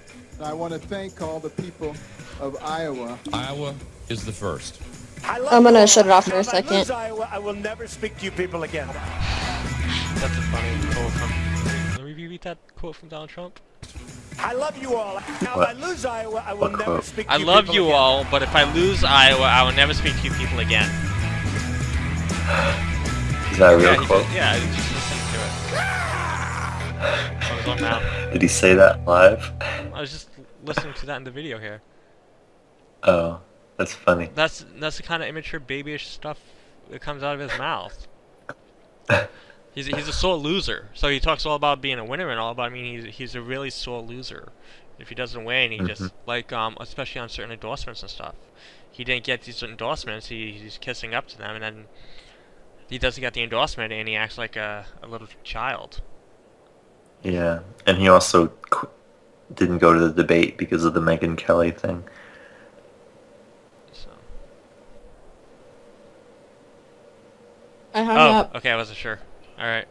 Good night. I hung up because I wanted to order food. Oh, okay. Well, I'll see you later. Oh, I already ordered it. Well, we ordered it, but I hung up during that time frame. It only just saw you drop, so I probably like pulled you back up like 10 seconds after. So it must be a delay on Skype. Oh. Well, I'm not seeing much change here. I'm just gonna call it. I'm gonna say congratulations, Clinton. Congratulations, Cruz. Are any news media Clinton? If I type in Clinton, what happens? Oh, Trump concedes Iowa race to Cruz. What's Trump say? I want to see what Trump says.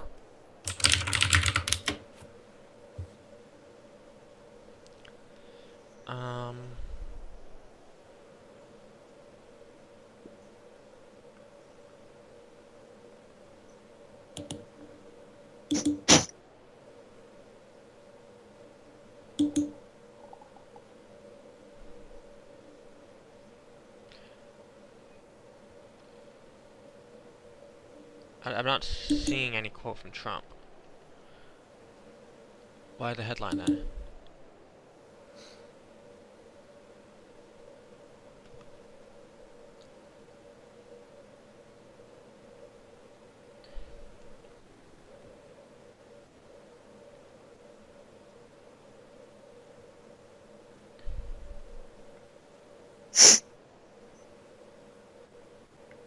Yeah, I don't see the quote.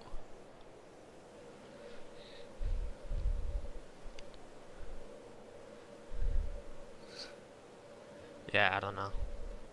I don't know why the headline says Trump concedes it if I didn't see a quote of Trump actually conceding it. So, what did it say about Clinton? 11 minutes ago, Clinton Sanders locked in tight battle in Iowa. USA Today.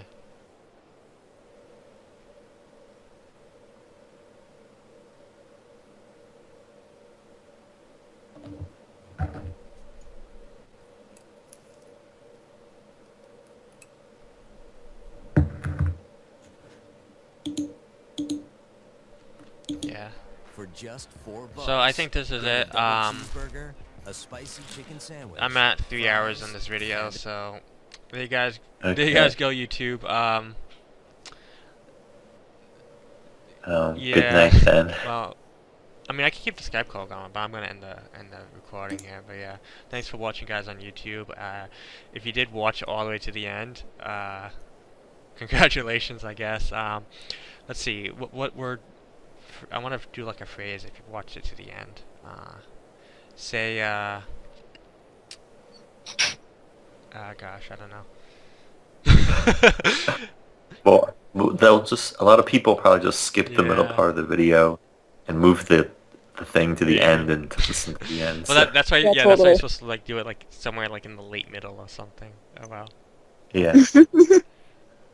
Oh well. I can't think of anything. I think before I use like kite meow or something in the chat, but I don't want to like repeat that. Whatever. Thanks for watching. And I was gonna say I hope something, but I don't hope anything. I don't care who wins over here. It's just funny to watch. It'll be interesting to see. Let's just click on Cruz. Pretty good territory for Cruz. He did bad in that one county, Montgomery.